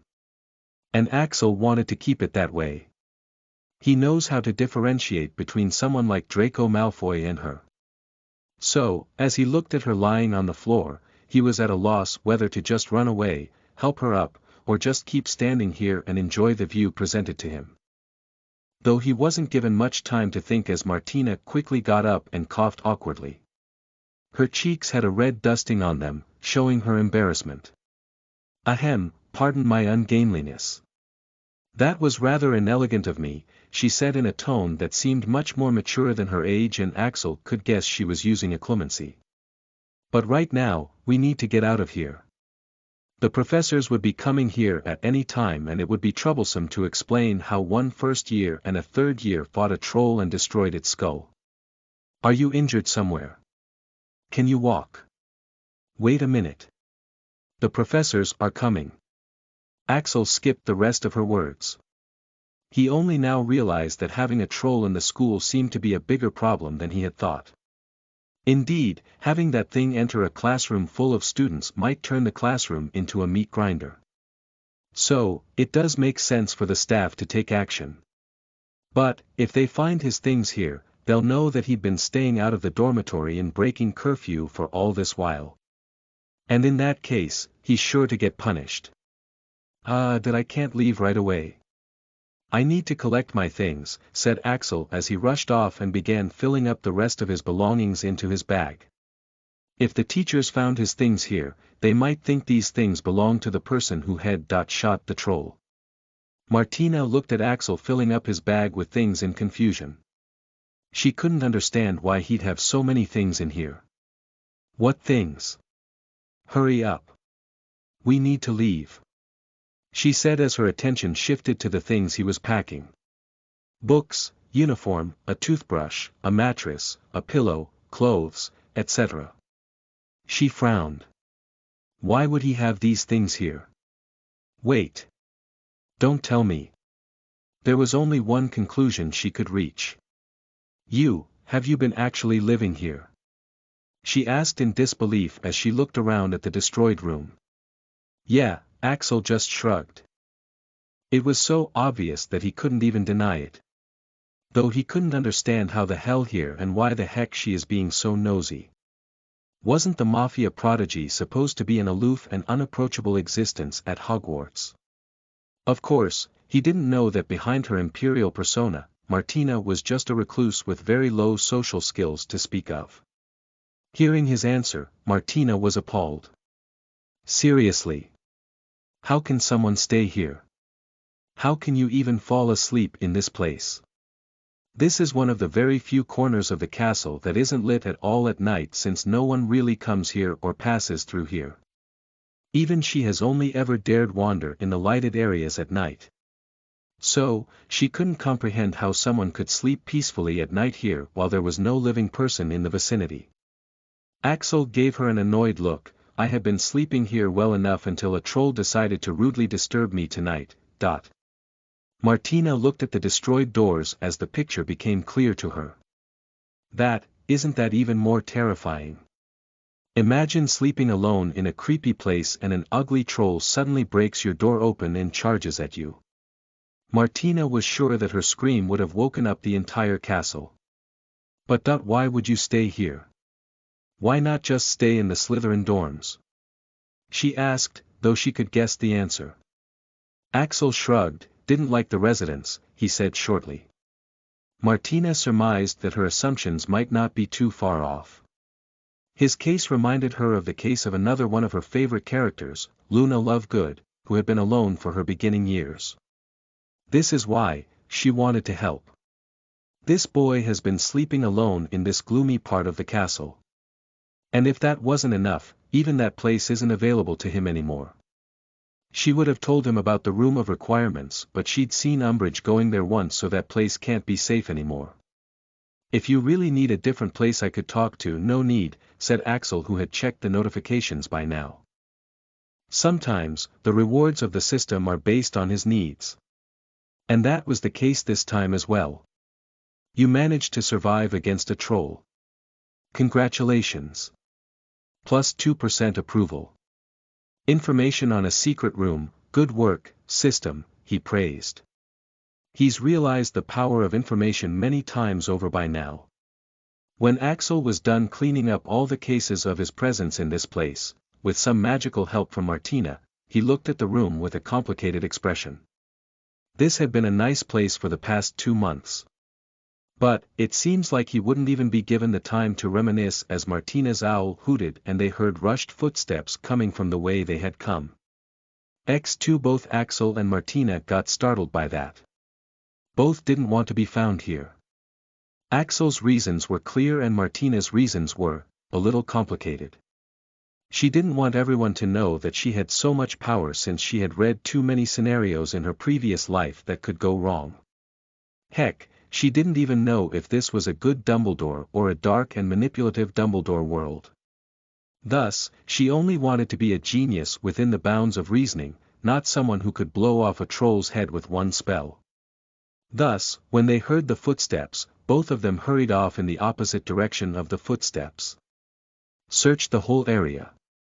They heard Professor Longbottom's voice. That was it for Axel. He took out a broom he had borrowed from the broom shed and started to fly since his legs couldn't quite run yet. When he eventually stopped, he was surprised to find Martina right behind him. Why did you follow me? He asked her, trying not to show his annoyance. She had tried to read his mind without permission. So he obviously didn't have any favorable impression of her. He had planned to find the place which was in the system's information after ditching this girl. But surprisingly, during all those different paths he took during his flight, she had still managed to follow him. Axel wondered how she followed him. She didn't have any broom in her hands. Martina frowned. I just panicked and followed you. Is that a problem? When the professors came, she panicked and started running on foot along with Axel, but then she saw him calmly moving, while glancing back, almost phasing in and out of her view like last time, and then he took out his broom. Suddenly, she remembered that she can also fly, making her curse her muggle-mindedness. After that, she just followed him wherever he went since he seemed so calm and composed, as if he knew what he was doing. Axel shook his head. Not a problem. Now, why don't we go our separate ways? Shiver, it was getting quite cold. Axel wanted to quickly find the new place system recommended and sleep, but he couldn't go in her presence. In the first place, where the fuck were they right now? Axel had no idea. He had just flown randomly wherever. He took out his wand and lit it up, only making their immediate surroundings visible. Martina also shivered. She shook her head. No. I can't leave you here alone. It's Halloween, I can't just let you find another place to crash. It's not safe, she said as she looked around to identify where they were. Axel stopped walking as he looked at her.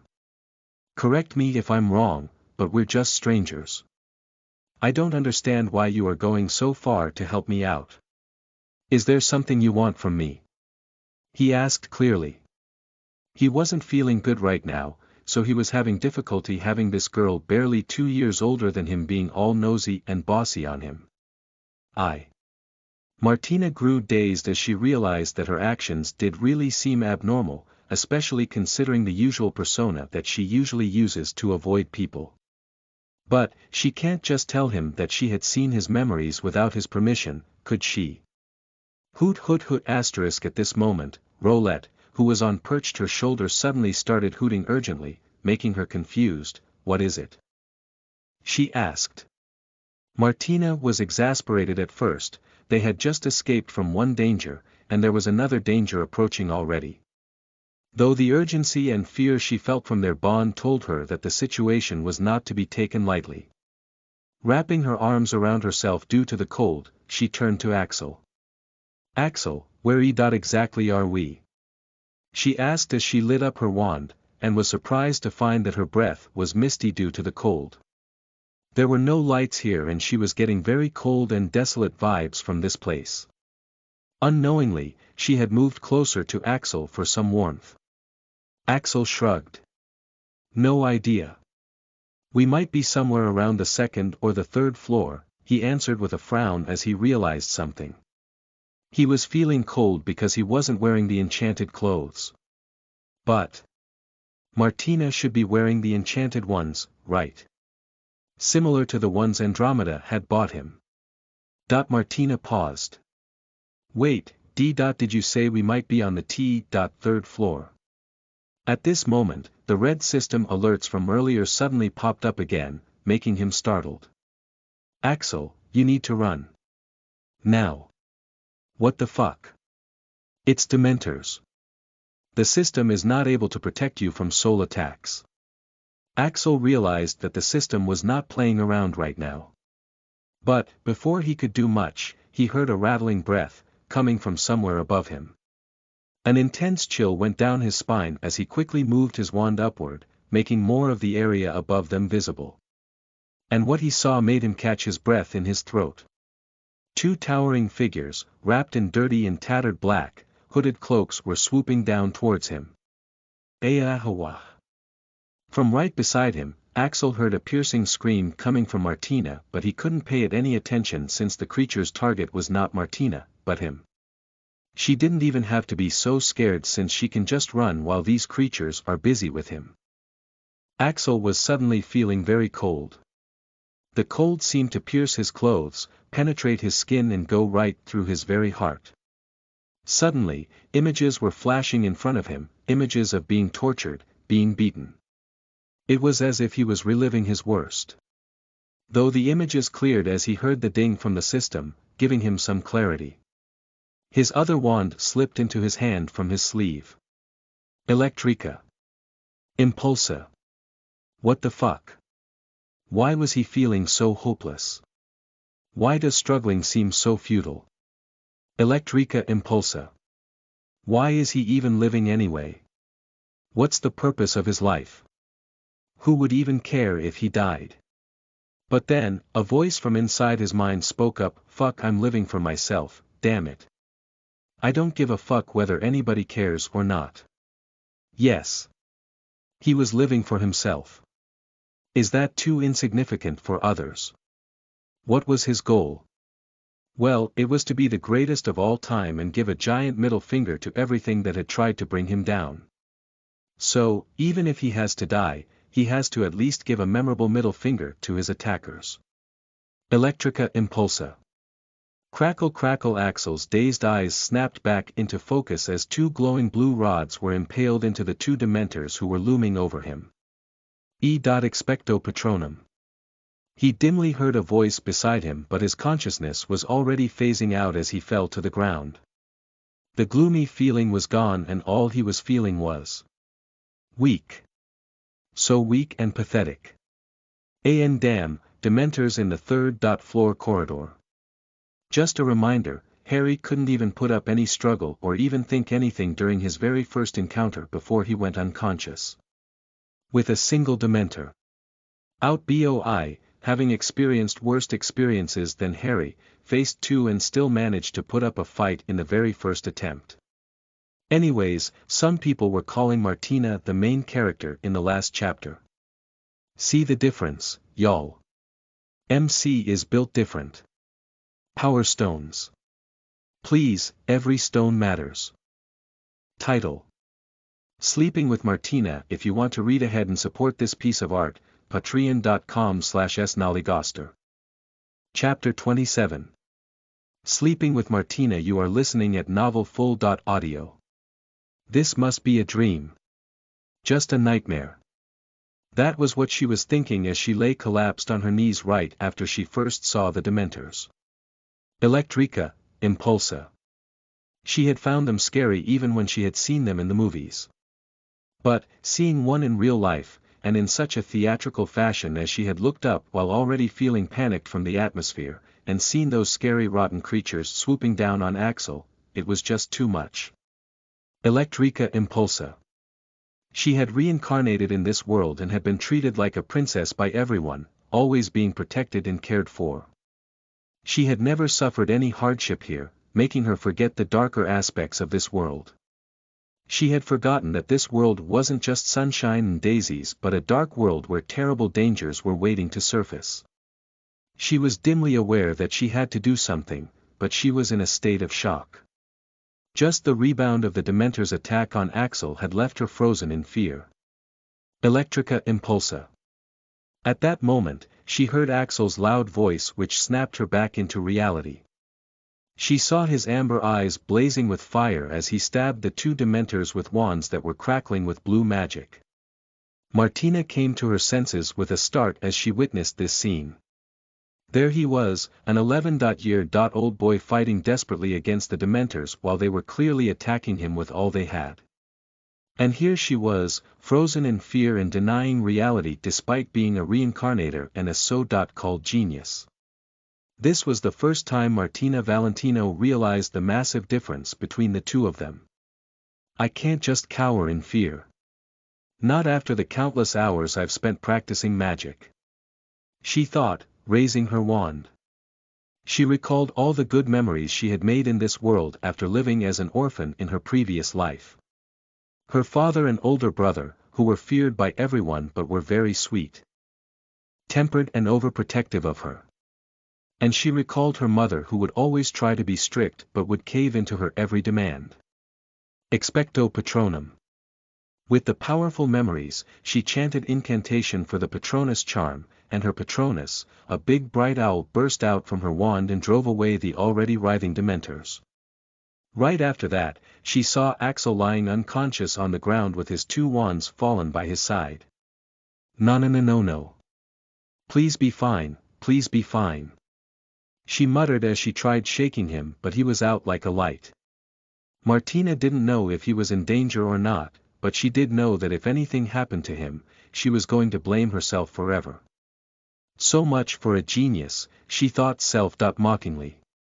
When it actually came down to it, she couldn't even deal with 2 Dementors in time. She didn't even know what would have happened if the Dementors had targeted her first. Would she still have had the clarity and concentration left to cast the Patronus? Or would her tasty reincarnated soul be the Dementor's meal? How is it? Martina asked anxiously to Madame Pomfrey, who was critically diagnosing Axel with all kinds of machines. She had ended up turning both of them invisible and flying them both to the hospital wing. The Medidot which raised her eyebrows in surprise after her examination was complete. This boy just keeps surprising me.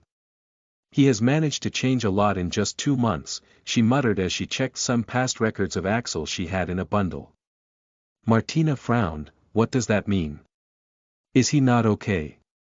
Madame Pomfrey looked at Martina like she was talking absurdly. Okay.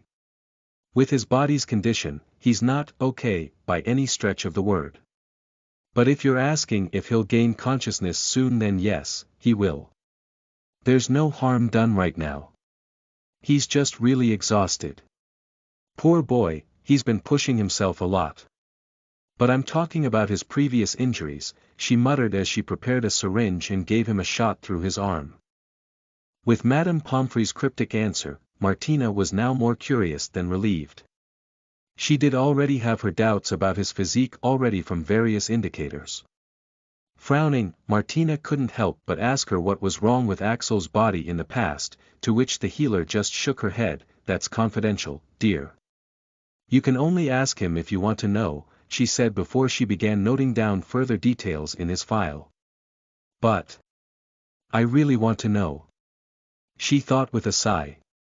She had seen him being beaten and injured in the memories she'd seen, and even when she'd first seen him when he was sneaking out in the dark, his movements seemed to indicate that he was having difficulty moving. She had also seen his hands shaking a lot as well. What was wrong with him? And why was he still not cured? Does he need help? Her gaze lingered on the folder in Madame Pomfrey's hands. No, that's wrong, she thought as she shook her head.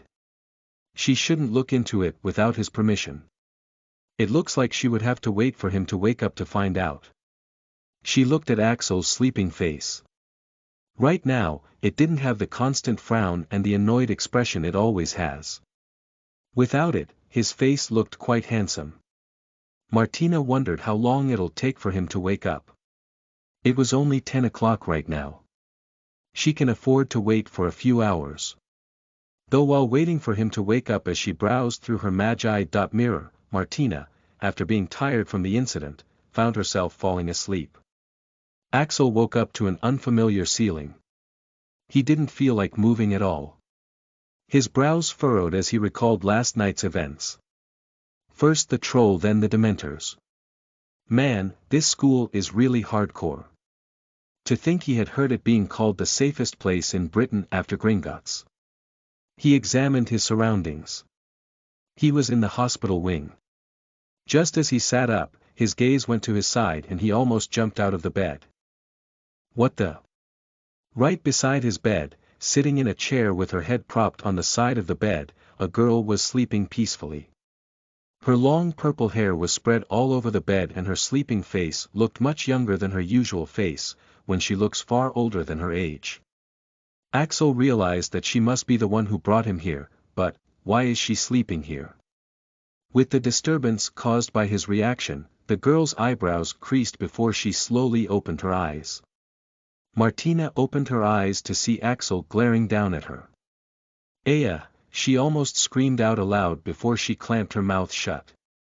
Last night, she had waited for him to wake up while browsing through the Hogwarts forums for the discussion on Troll. She had wanted to ask about his body's condition and help him out if she could. After all, with her family's resources, even Phoenix Tears could be arranged if they tried hard enough. But she'd accidentally fallen asleep, it seems. Axel frowned, Does he look that scary? Well, he was hoping he does. Did you bring me here last night? He asked. Martina quickly raised her head from the bed as she tried to compose herself, schooling her features and tossing her hair back. Though the drool at the corner of her mouth didn't help at all. Yes.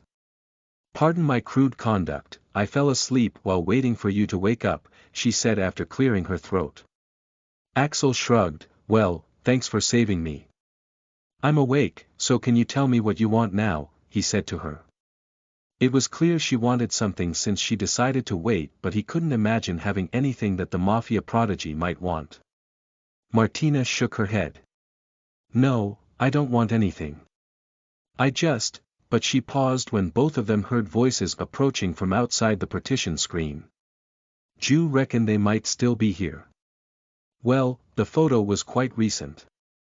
I think we're the first ones to come here, so there's a chance. Well, I'm quite scared, to be honest. You two can go ahead and check. I don't want anything to do when the Valentino family is involved.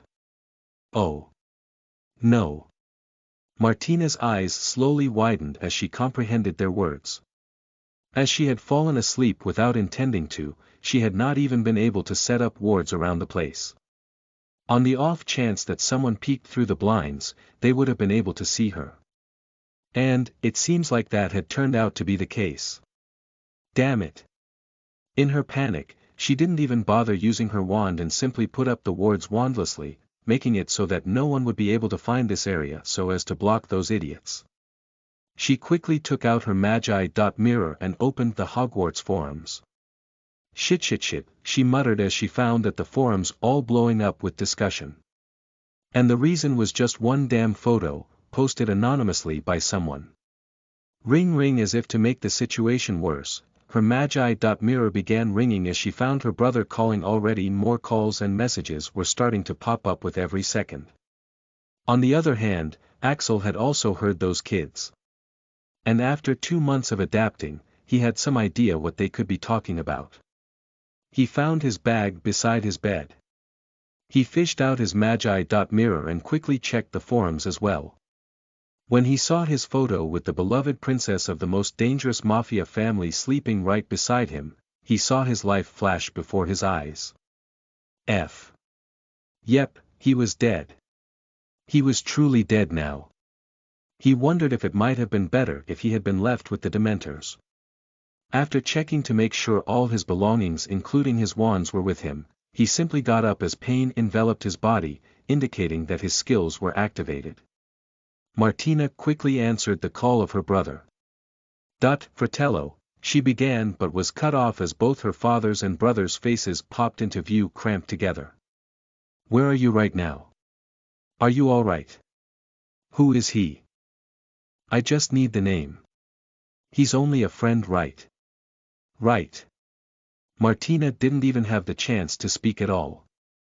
Though it seemed that the Magi mirror was suddenly snatched out of her brother and father's hands and her mother's stern face popped into view. Martina, what were you thinking, sleeping unprotected at a place like that? Have I taught you nothing up to now? Even though she didn't show it, Martina could tell that her mother was truly irate right now. Martina pouted, Mom, I know it's my fault but we don't have time for that. I just need you to quickly get that picture deleted from everywhere, your father already has his men doing that. But the matter won't end here. I need to know, who was this boy and how did you end up in that situation? Asked her mother, her tone leaving no room for evasion this time. He is. Martina looked up from her mirror, only to find that Axel was nowhere to be seen. When did he leave? She still had not been able to know about his condition. Mom, don't put any of this on him. He was unconscious at the time. I was just waiting for him to wake up since I had business with him, she said quickly. For goodness sake, his life had been miserable enough from what she had seen in the memories. She didn't want her family making him go through more difficulties because of her fault. Martina Valentino, began her mother, ready to launch into a big lecture, but Martina just cut off the call before that. She sighed as she looked up at the ceiling. Her family had taken it well enough, considering the fact that her father and brother weren't already on their way to kill Axel. But, how would the rest of the school react to this? So, a brief intro of Martina's parents. There's going to be more about them very soon along with Bellatrix's reaction to the picture. Vote with as many Power Stones as you can. New top 3 fans will get free Patreon subscription with new month, if you can their spot. Come read ahead on Patreon and let me know you like this novel. Patreon.com/snollygoster. Chapter 28. Special rewards and reactions. You are listening at novelfull.audio. Axel walked through the corridors of Hogwarts while feeling like murdering someone. As he had feared, the picture had spread everywhere already. The effort he put in the last 2 months into putting a low profile had all gone to shit, as now even the previous recorded memory, of his duel was once again being shared, to inform everyone who exactly was the lucky bastard, who had the Mafia prodigy sleeping at his bedside. First the troll, then Dementors, and now this. Yep, I think I officially hate Halloween now, he thought irately. It was quite absurd that his biggest problem until yesterday was just money. Money that he could steal but wasn't stealing for, no real reason at all. After one encounter with the Dementor, he could no longer give a fuck about getting caught or some shitty trauma. He realized that after 2 months of living a better life, he had begun to think that he had a choice. Hell no, he didn't. He doesn't even know what would have happened if that girl hadn't been there. He would have been grateful if she had not gotten him into so much trouble. That's why he had just left without listening to whatever she had to say. After sitting on the Slytherin table for breakfast under his stealth skills, he finally checked the system notifications of yesterday. When the Dementors had attacked, he didn't have the leisure to see what mission he had been given. Congratulations. You survived an encounter with Dementors. Special skill. Minor light attribute. Plus 1% approval rate. Total equals 14%. Axel looked at the system interface in a stupor. Light attribute. Holy shit, that sounds good. And it's apparently a special skill. He recalled that he could unlock special skills in special cases or by doing special missions. Now, the only question is, what exactly is this? He tapped the minor light attribute of the system interface to get more information on it. Minor light attribute. Light attribute magic is the magic summon from the hashtag $*# at hashtag. This skill gives you the ability to imbue a minor amount of light magic into your spells. Axel was pleasantly surprised, but also a bit confused.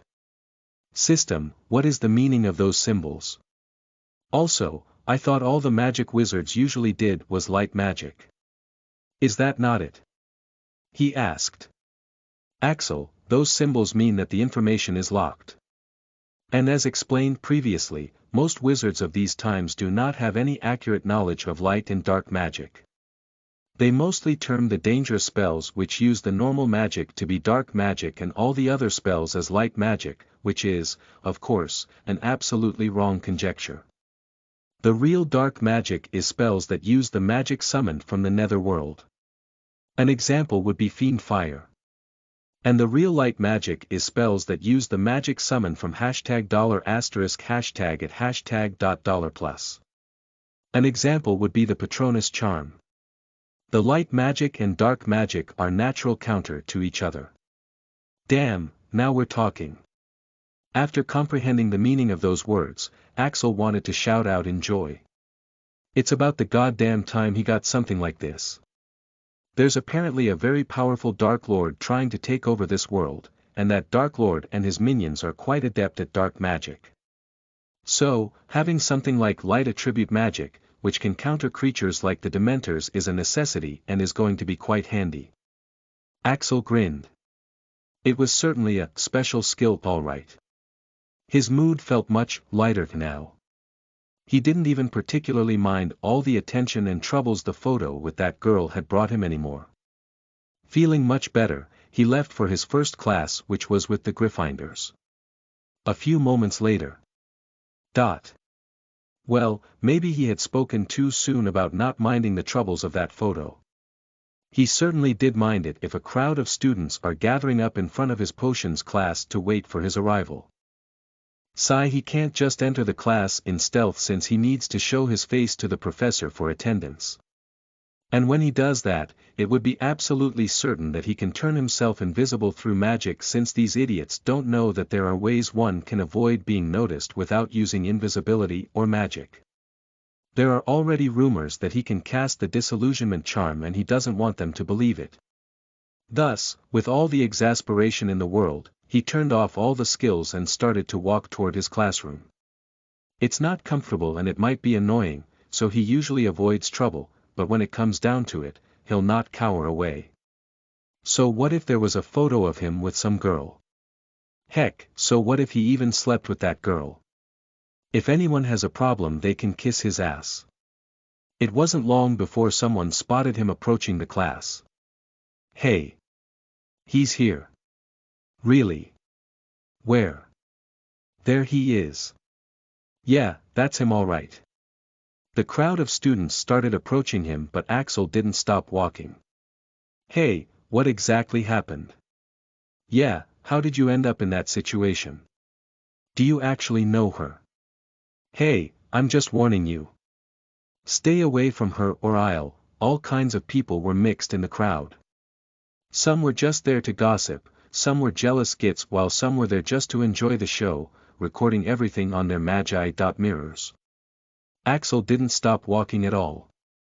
He got mixed up into the crowd and emerged from the other side while everyone was trying to find him inside the crowd. Hey, where'd he go? Do you see him? Damn it, why are there so many people here? Losers, quite unimpressed, Axel left those losers behind as he entered the class with his hands still in his pockets. Even inside, he could feel many gazes fixed on him. Not paying them any attention, he went straight to the last bench which all but belonged to him now in all his classes. Once he settled his equipments, of course, he was still not going to be left alone. Hey, Axel, hi Axel, two girls came to his table. It wasn't the first time they were bothering him in these 2 months, so he knew their names. Parvati and Lavender. Gryffindor's gossip girls. We saw your photo. Holy Morgana, you two looked cute together. Yeah, how do you two know each other? None of your damn business. Now scram. X2 It wasn't Axel who said that. It was Rose Potter, the girl, who lived. Parvati and Lavender both looked fairly terrified as they scurried away quietly. Axel was almost impressed. In the past 2 months Rose had built up a reputation for herself as the girl, who must not be messed with. Those who had messed with her were always met with a vicious revenge. Except only for Axel himself. He couldn't understand just why, but she never did do anything against him despite all of her threats. What do you want? Asked Axel rudely. Since she doesn't do anything, he is just going to treat her like anyone else. Rose gritted her teeth. Oh, how satisfying it would be if she could just prank the living hell out of this guy, but she valued her life more. This guy has Aunt Bella obsessed over him for some reason. I'm not here because I want something. I'm just here to let you know that I know your secret, she said imperiously. That made him pause. What secret? He asked, his wand slowly sliding in his hand. Rose shook her head, as she looked at her magi.mirror. Aunt Bella seemed to have gone berserk today after seeing his photo. Rose now has several orders she has to follow, demanded urgently by the Minister of Magic. If you want to know, first answer these questions. How did you end up in the hospital wing and what is your relationship with Martina Valentino? And also, it would be better if you stay away from vixens like her since her family's reputation is quite bad. That's it, she said as she finished reading what Aunt Bella had written. Axel looked at her for several seconds. Then just scoffed, I think I'll pass. You can go tell my secret to everyone. Rose grew angry. Ha! You think I'm bluffing? I know that you know some weird magic that lets you capture any woman. And what's with that face? You're probably wondering how I know, right? Well, it's not too difficult to guess after looking at the series of events, she said triumphantly, feeling smug when Axel's eyebrows went up his hairline when she exposed his secret. First Aunt Andromeda, then Aunt Bella, and now Martina Valentino. Heck, even she sometimes finds herself under that spell as well, but since she's the girl who lived, she's most likely immune to it.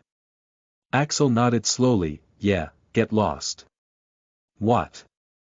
The smug expression on her face vanished as she wondered if she had heard him wrong. I said. Get lost, do you get it now? You can go and expose my secret everywhere. Blimey, I can't even bring myself to be bothered, he said exasperatedly. Seriously, what's with this girl's brain? He was an idiot to think she knew one of his real secrets. Rose stomped her foot in frustration. Oh Merlin, if only she could do whatever she wanted with him, she would have made him regret every single time he's insulted her. Too bad she can't do anything with a somewhat psychotic minister of magic protecting him like her love child. With a huff, Rose stalked off while wondering how she was supposed to answer Aunt Bella now. She thought for a while. Well, isn't it obvious? If Axel isn't giving her the information, then she just has to invent it herself, right? Let's see, why Axel was in the hospital wing. Let's just attribute it to the troll. He was out wandering and got done in by the troll, seems legit, huh? What's the relationship between her and Martina? Let's see. Both are having a romantic relationship and Axel is getting help from her. Yeah, that's good. Axel is seducing women to get benefits. There. It's done. Isn't she simply a genius? Rose simply sent the made-up answers to her aunt, not knowing what results it would bring. She then quickly began setting up the equipments for the potions class.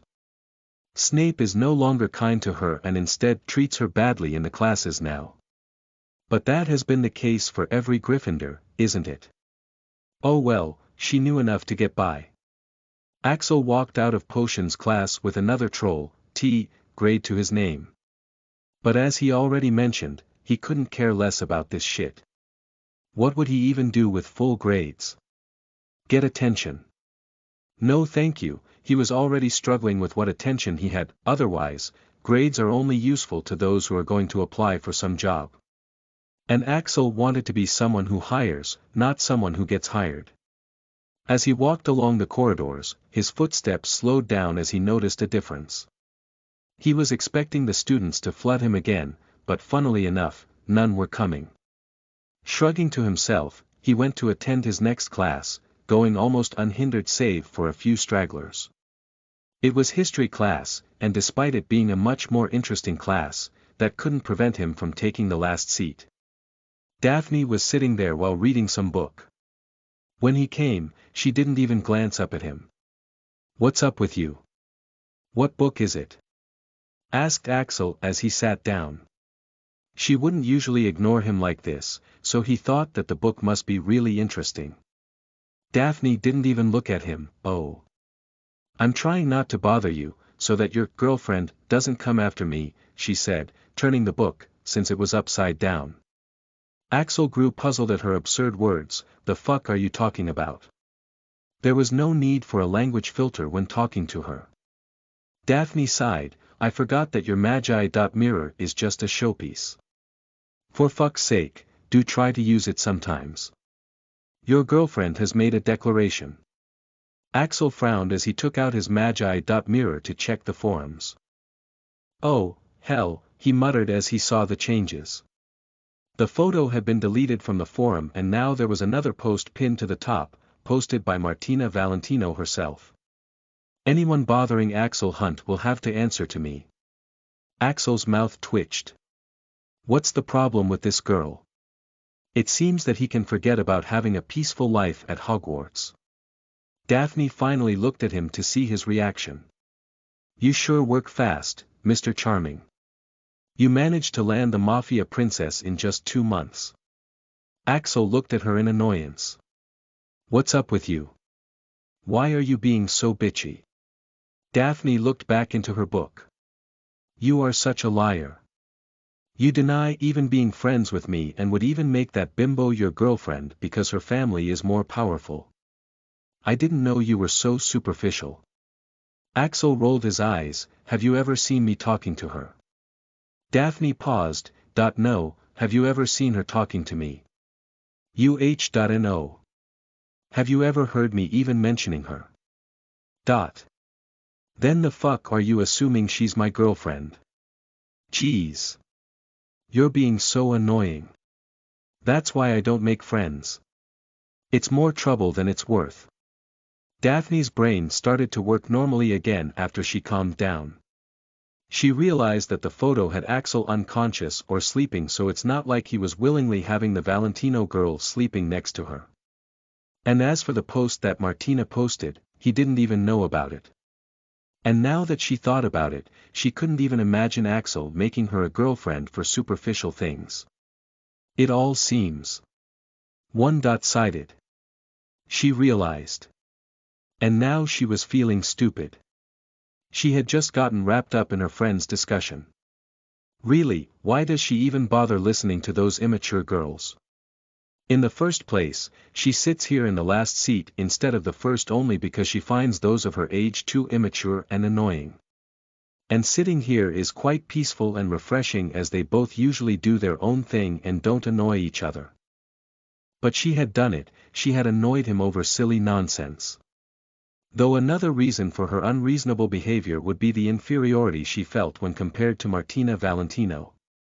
The girl is a legend in the Ravenclaw house. Everyone all but worships her due to her genius. But genius or not, would that matter to Axel? Fuck no. And if he was materialistic, he'd have just gone for Rose, who has the whole Black family with her. She had just blindly listened to the gossip. I'm sorry, I was being an idiot, she said meekly. Axel rolled his eyes. As long as you know, he said simply. He'll sit somewhere else if she continues her nonsense. Now he has to think of what consequences that new post would bring. At this moment, Professor Gorski, their history professor, entered the class, looking quite worse for wear. His eyes had dark circles, and his posture was quite languid, contrasting his usual energetic appearance. Yawn, excuse my unrefined appearance, I have had a tough night due to my injuries flaring up. I won't be teaching you anything today, so you can quietly do whatever you want for the period today, he said, making many students disappointed along while also making some happy. Axel just shrugged. He had a never-ending list of tasks, so it was all right for him, though Daphne was not happy. I have nothing to do, she complained. Axel put his notebook in front of her. You can just do my homework if you're so free. Daphne wouldn't have done it, and she knew that Axel was also just joking, but, this time, she accepted the notebook and took out her pen. I'll do it, she said, making Axel surprised. Just as a payback for saying those things, she said. Axel shrugged. She didn't owe him anything really, but, who is he to decline a gift horse in the mouth? You have failed, came a creepy rasping voice from a locket. Umbridge knelt down. Forgive me, my lord. The voice grew colder. Even after arranging 2 Dementors and a helper for you, you still have failed in the task. Does this deserve forgiveness? Umbridge bowed lower. There was an interruption, my lord. I think it was Dumbledore. All the other professors except myself and our helper were after the troll. That made the voice even angrier. Dumbledore. It's Dumbledore again. It seems that we have no choice but to execute the task in Dumbledore's absence. Leave the stone, for now, focus more on the other task. It's going to be much more important in my plans. Umbridge nodded dutifully. Yes, my lord. That task has been going swimmingly. No one seems to suspect a thing. But, my lord, about the new helper. Don't question his loyalty. I gave him an offer he simply cannot refuse, the voice said with a hint of amusement. So, MC got minor light magic attribute. There was clarification on light magic. Also, what the fuck was hashtag dollar asterisk hashtag at hashtag dot dollar plus? Well, you'll find out soon. Everything has been planned. Another author was also helping me come up with it, and we were both laughing hysterically after realizing how brilliant the whole setup is. Power Stones. Has Bellatrix's reaction. Come read ahead on patreon.com/snollygoster. Chapter 29. The beginning. You are listening at novelfull.audio. Bellatrix Black sat in her office with her magi.mirror his hands. Different screens were flashing around her like computers, all displaying different reports and data. But, there was something common in all the information showing on these devices right now. They were all somehow related to Axel. Some were playing recorded memories of him while some were pictures of him. And the one on the biggest screen was of him lying in a hospital bed with a certain girl sleeping on his bedside. Today was bound to be a hectic day for Bellatrix. Apparently, a troll had somehow managed to get into Hogwarts. Now, this wouldn't have been a big deal if the news didn't get out, but with the existence of the Magi.mirrors, almost all of the Britain and many other parts of the world knew about it. It has to be noted that children of various affluent magical families from all over the world have sent their kids to Hogwarts due to its great education and reputation. And now, a troll has been suddenly set loose in the school. So of course, those parents from affluent families would demand an explanation. And whose fault it was? That fucker Dumbledore. First, he won't let the Ministry help with the security of Hogwarts, and now he expects her to take the blame. Fuck no. With the help of mass media, she has made sure that everyone knows exactly who is at fault. That old fossil still hasn't fully grasped the use of modern magic tech yet. But, she had been so busy dealing with it all for the whole night and the morning that she completely missed Axel's newest photo. This is the first time she saw his sleeping face, and the boy looks so cute and innocent without that annoyed and bored look on his face. If only he didn't have that girl sleeping beside him, the scene would be perfect.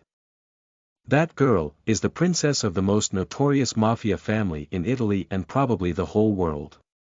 For centuries, that family has been involved with all kinds of criminal activities, managing to stay in power by doing all kinds of illegal activities. So, it would be quite understandable if she didn't want Axel to associate himself with the princess of such a dangerous family. For the past 2 months, she's been trying to search for a way to cure his body, and she also informed all the teachers to pay special attention to him and not let him suffer. She had even almost gotten Severus Snape fired. She had wanted to do more, but Axel wouldn't appreciate help from someone he hates with a passion. So, she'll help him from the shadows. Without letting him know it was her who helped her. Like right now. She picked up her magi.mirror and made a voice-only call. Ring, ring, ring, ring, ring, yes. The call was answered quickly. Bellatrix Black, Britain's Minister of Magic. I have business with your boss, said Bellatrix in a cold voice. There was a pause as the other side checked her caller ID once again. This is very sudden, but I'll inform the Godfather. Could you please wait on the line?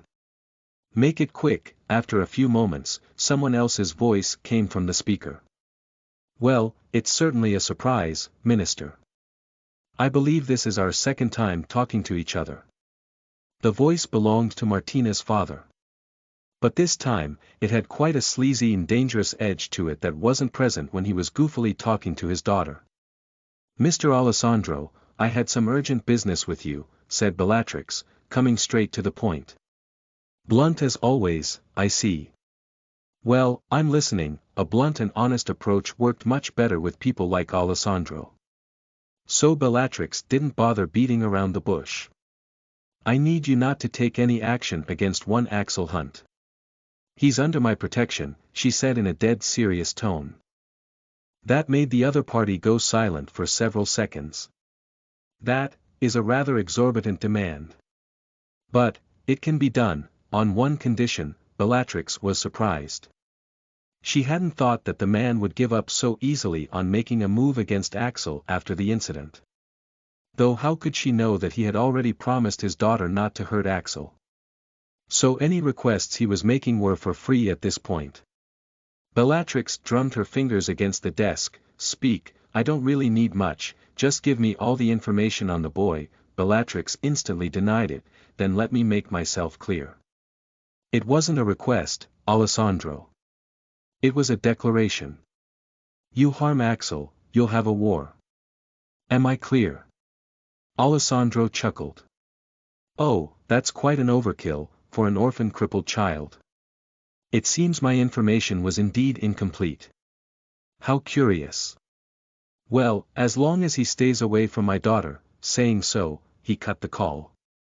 Bellatrix sighed. "If anything happens to Axel, war would be the least of your concern," she muttered.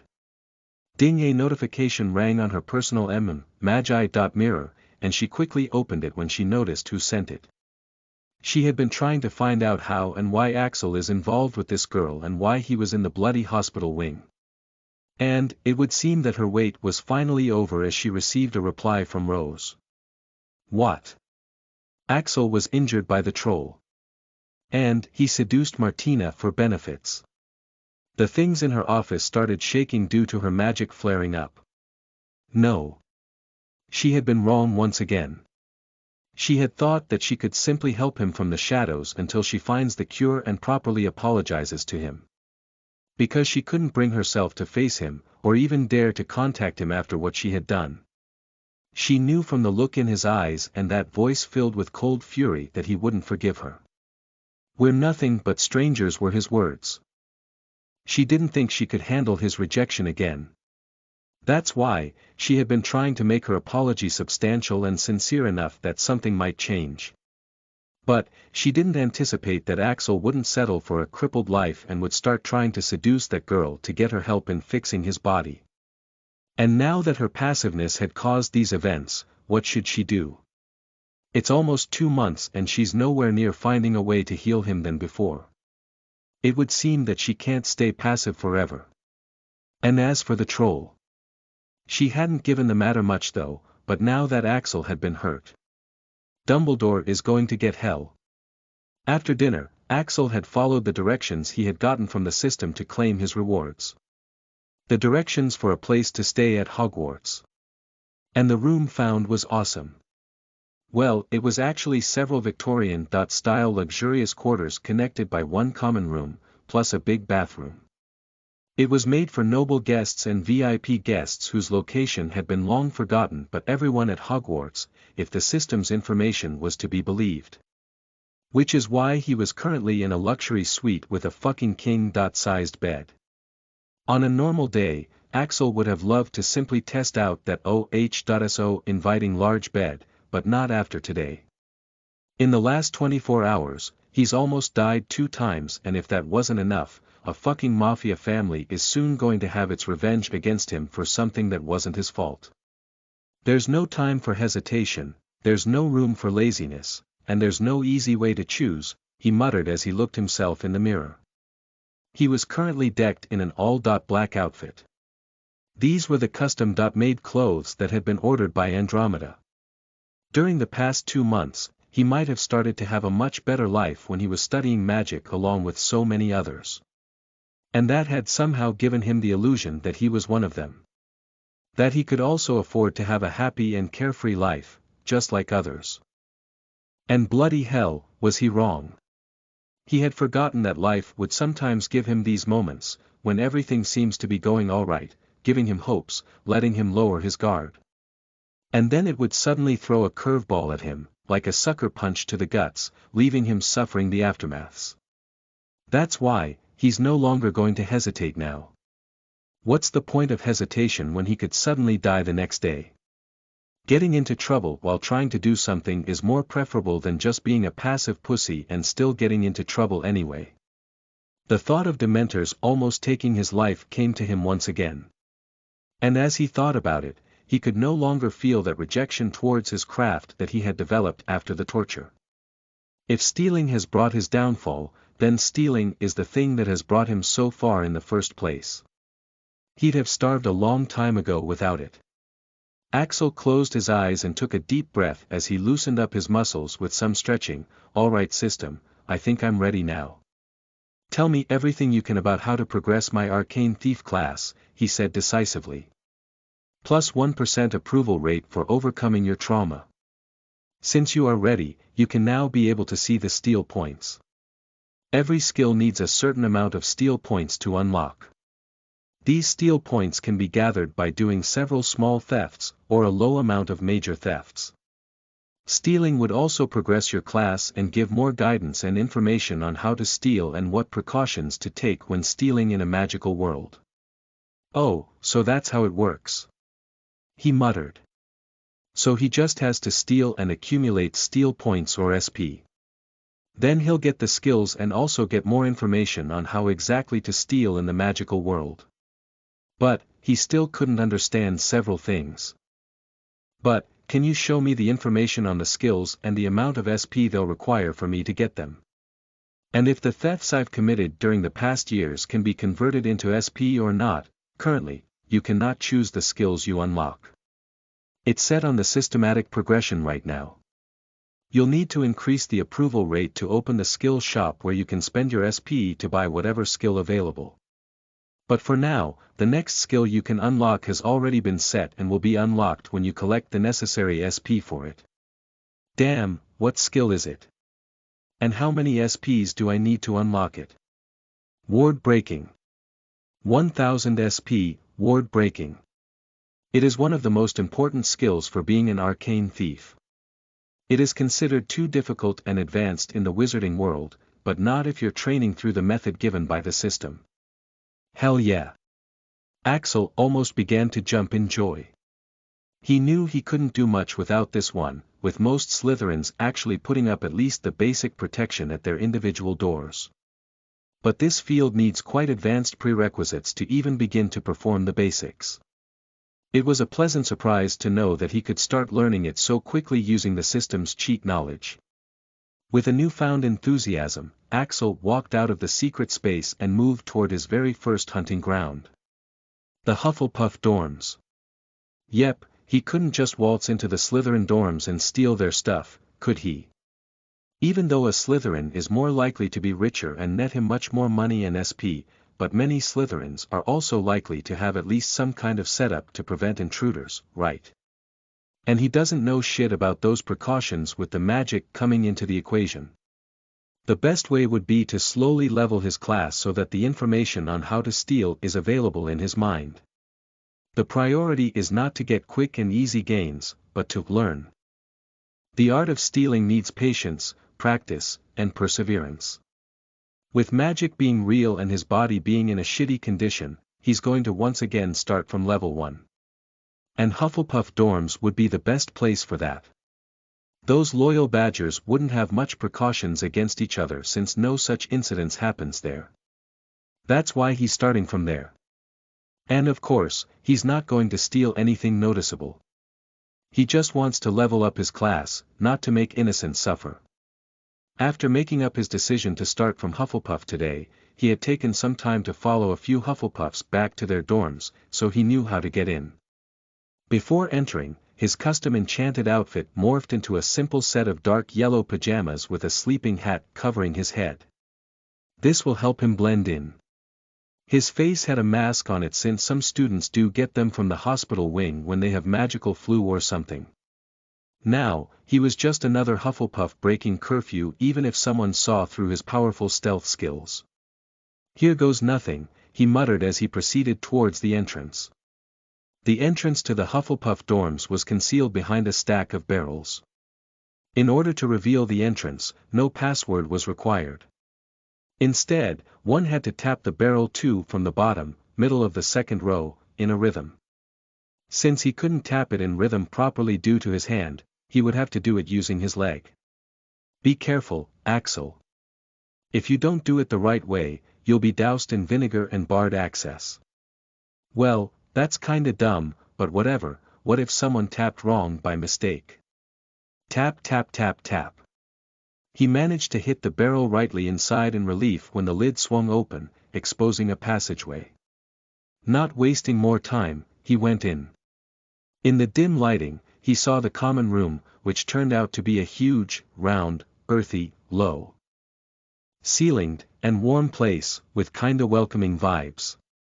There were lots of yellow hangings, burnished copper, overstuffed sofas and armchairs upholstered in yellow and black, and small circular windows that provided a vista of rippling grass and dandelions. There was also a large, honey-colored, wooden mantelpiece with carvings of badgers on it, located underneath a portrait of a beautiful witch who must be Helga Hufflepuff. Since it was the middle of the night, the common room was empty, with everyone sleeping. "System, can you tell me the number of steel points I'll get for each item?" asked Axel. "Affirmative, here's the catalog of some things you can steal and their equivalent SPs per piece. The currency conversion. Nuts. 5 SP silver. 10 SP gold. 25 SP platinum. 50 SP. The price of items can be different based on different qualities and who they belong to. But here's the general price. Quill. 0.2 notebook. 0.4 shoes. 3 broomstick. Nimbus equals 20, clean sweep equals 10. And the list went on. It was so long that Axel hadn't even heard of several things. What in the world? And there were several weird things as well. Used panties. 10 SP. What the fuck, system? 10 SP. Why the hell is it such a useless thing has so much SP, Axel? Those things have a market of their own. If you sell to the correct buyer, you can gain a lot of profit. The points can even go up to 1000 SP or higher depending on the identity of the person you stole it from, since it would have a large value to certain people. For the life of him, Axel could not comprehend what kind of sick bastards would pay for things like that. So what was he supposed to do now? Steal women's underwear. Axel Hunt, the panties thief. Yeah, how glorious. But from this, he learned another lesson. Different things would have different values to different things. Even useless things could get him SP, and the list of things he could steal was so large that he didn't even bother reading the whole of it. Well, it seems I have my work cut out for me, he thought as he realized just how much he'll have to steal to unlock various skills. He can't just steal a lot of galleons from one rich Hufflepuff and be done with it, since, 1. He doesn't steal from those who weren't rich assholes. 2. If he went for a big hand, everyone will be alerted of a thief and will get more precautions, thus making things difficult for him in the long run. Thus, he's only going to use the daily life tactic for now. It's a very effective way of stealing, in which you only go for things whose absence would be gone unnoticed and whose absence wouldn't be missed much by the owner. In this way, they'll just think that they either dropped or forgot it somewhere, or it is just misplaced, and later, they'll simply forget about it. This way, he won't be harming anyone since they'll barely be bothered, and he can continue to steal for the upcoming years without students and authorities taking action, while also making progress. As he began sneaking into the dorms, he began to feel a familiar feeling of thrill and anxiousness. It's not like he hadn't tried stealing in the past 2 months. Old habits die hard. Heck, he'd even taken a broom from the broom shed. But, every time he tried, he just couldn't focus at all, and his hands would start shaking much worse and the pain in his body would intensify. He would find himself just delaying it or making excuses. But right now, he could no longer feel those things. And instead, a familiar excitement once again began bubbling inside him. He had forgotten just how much he liked this profession. It gives him a thrill that makes him feel more alive, more special, more powerful. A feeling of concentration enveloped him as he found himself entering his most focused state. These past months, despite living in such a fantastic and magical environment, he had always felt that something was missing. And he realized what exactly it was. It starts here. Several things had happened, and he had lost his way.